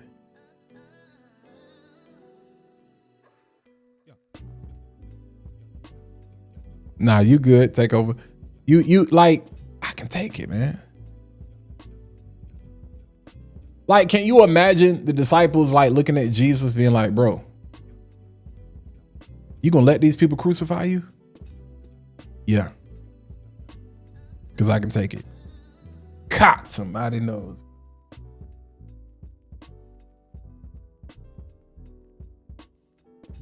You a father, and your son is riding in the car with you, and you get pulled over by the police, and the police is disrespecting you, and you ain't saying nothing because you trying to make it home. And it ain't even necessarily got to be the police. I'm just using it as an example. But you in a very tense situation, and you have every right to clap back. And there's other people around you. You know how many people, I went through some things in my life, and other people looked at me, they was like, yo, you gonna let that slide? I ain't want to. And it looked like I was taking the L in the moment. But I'm going back to what Mike said earlier. How do we take this moment and turn it into a fragrance? How do you take what looks like the biggest L in your life and turn it into something that's award winning?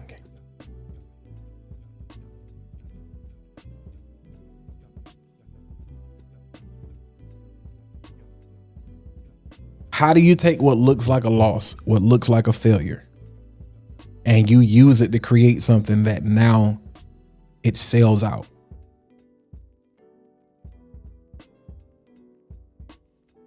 Bro.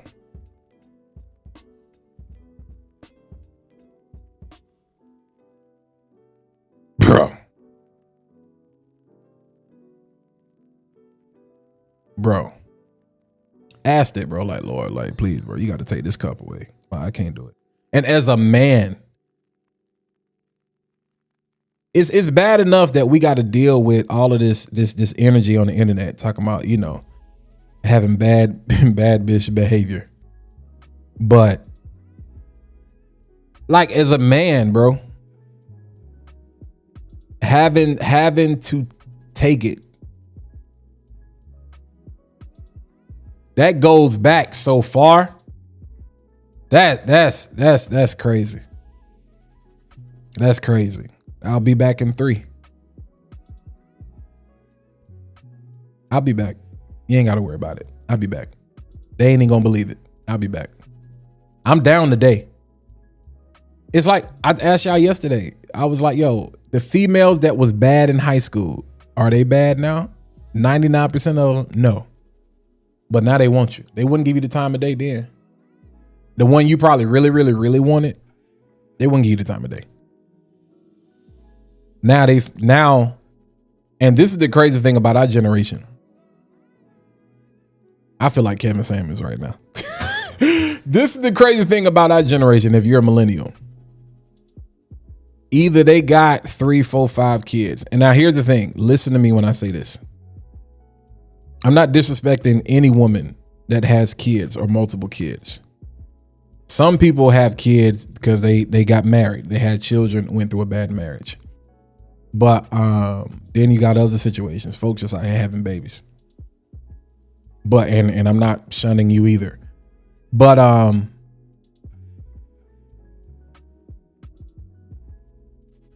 as a man,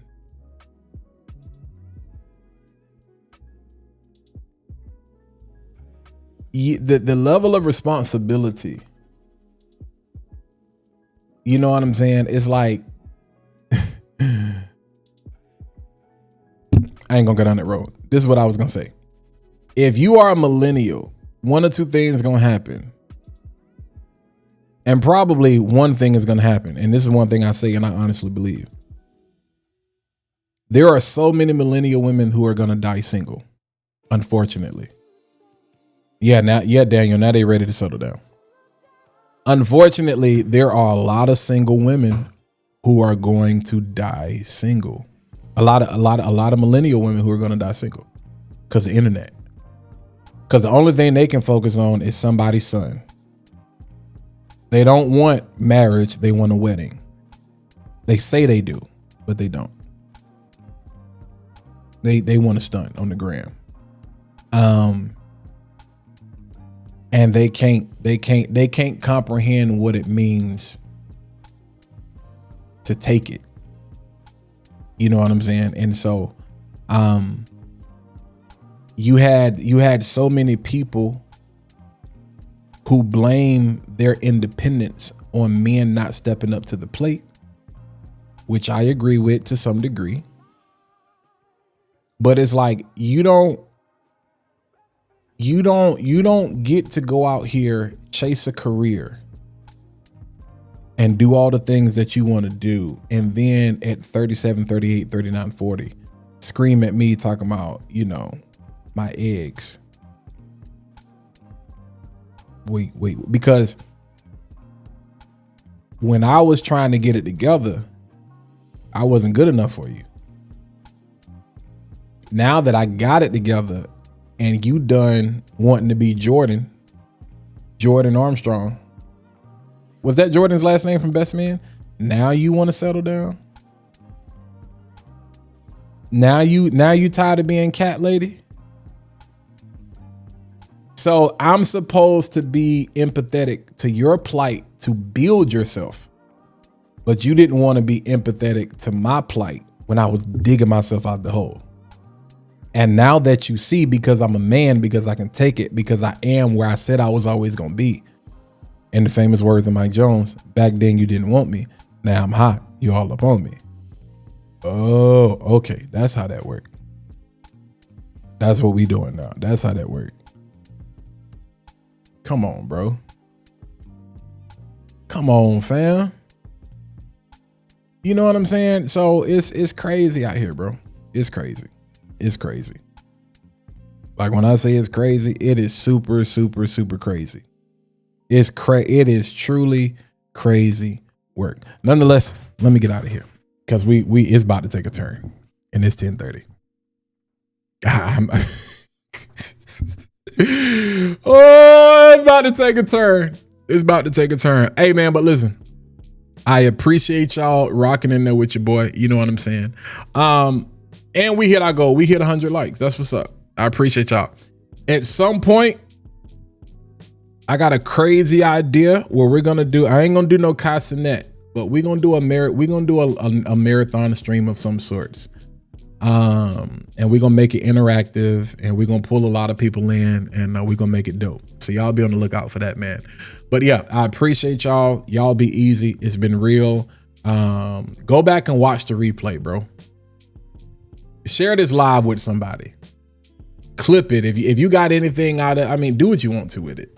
But Mike dropped so many gems tonight that oh, you spicy, huh? You see what I'm saying? But Mike dropped so many gems tonight that, like, you know, I was literally taking notes as I've echoed, the rest of the way here tonight. That just like, man.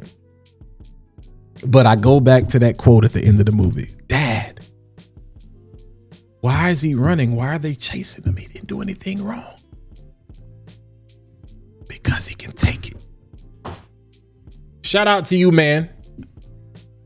Whatever. I know a lot of times we don't get to talk about our struggles. Mental health is a real thing. We live in a society where people are afraid of masculine energy, where there are not a lot of spaces and opportunities for us to be, honest and transparent. But if nobody has told you today, I love you.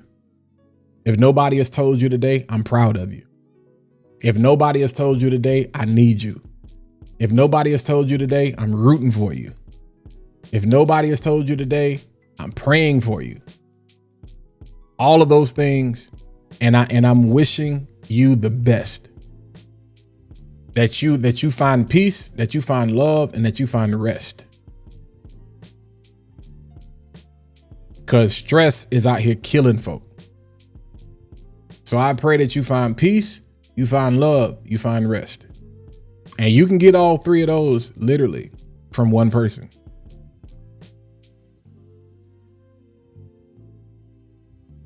So again, I don't try to force religion on people. People always ask me, how did you get to where you get? I'll be like, God did it. So I can go to sleep at night. I have joy. I have peace. I get rest. Like, honestly, I'm not tired right now. I could probably go another 2 hours, but I got some things to wrap up before I go to sleep. So, but yeah, man, God is great. God is good. And I'm grateful for y'all and I appreciate it. You know what I'm saying? And so, yeah, tomorrow is Thursday. So be on the lookout for some content tomorrow. I got some things. I don't know what I'm posting tomorrow. I'll do it tonight before it's over with. But, and remember, wisdom comes with living. Wisdom comes with living, but being wise comes from learning the smart way. Facts. The bet, bro, let me tell you something. That right there is the truth. You can't pay enough money for that. But man, y'all be easy. I appreciate y'all, man. Y'all have a good night. Y'all the real ones. Thank you, Mike. Thank you, Mike, for an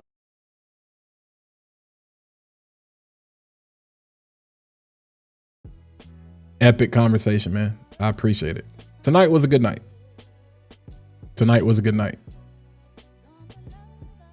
Appreciate y'all.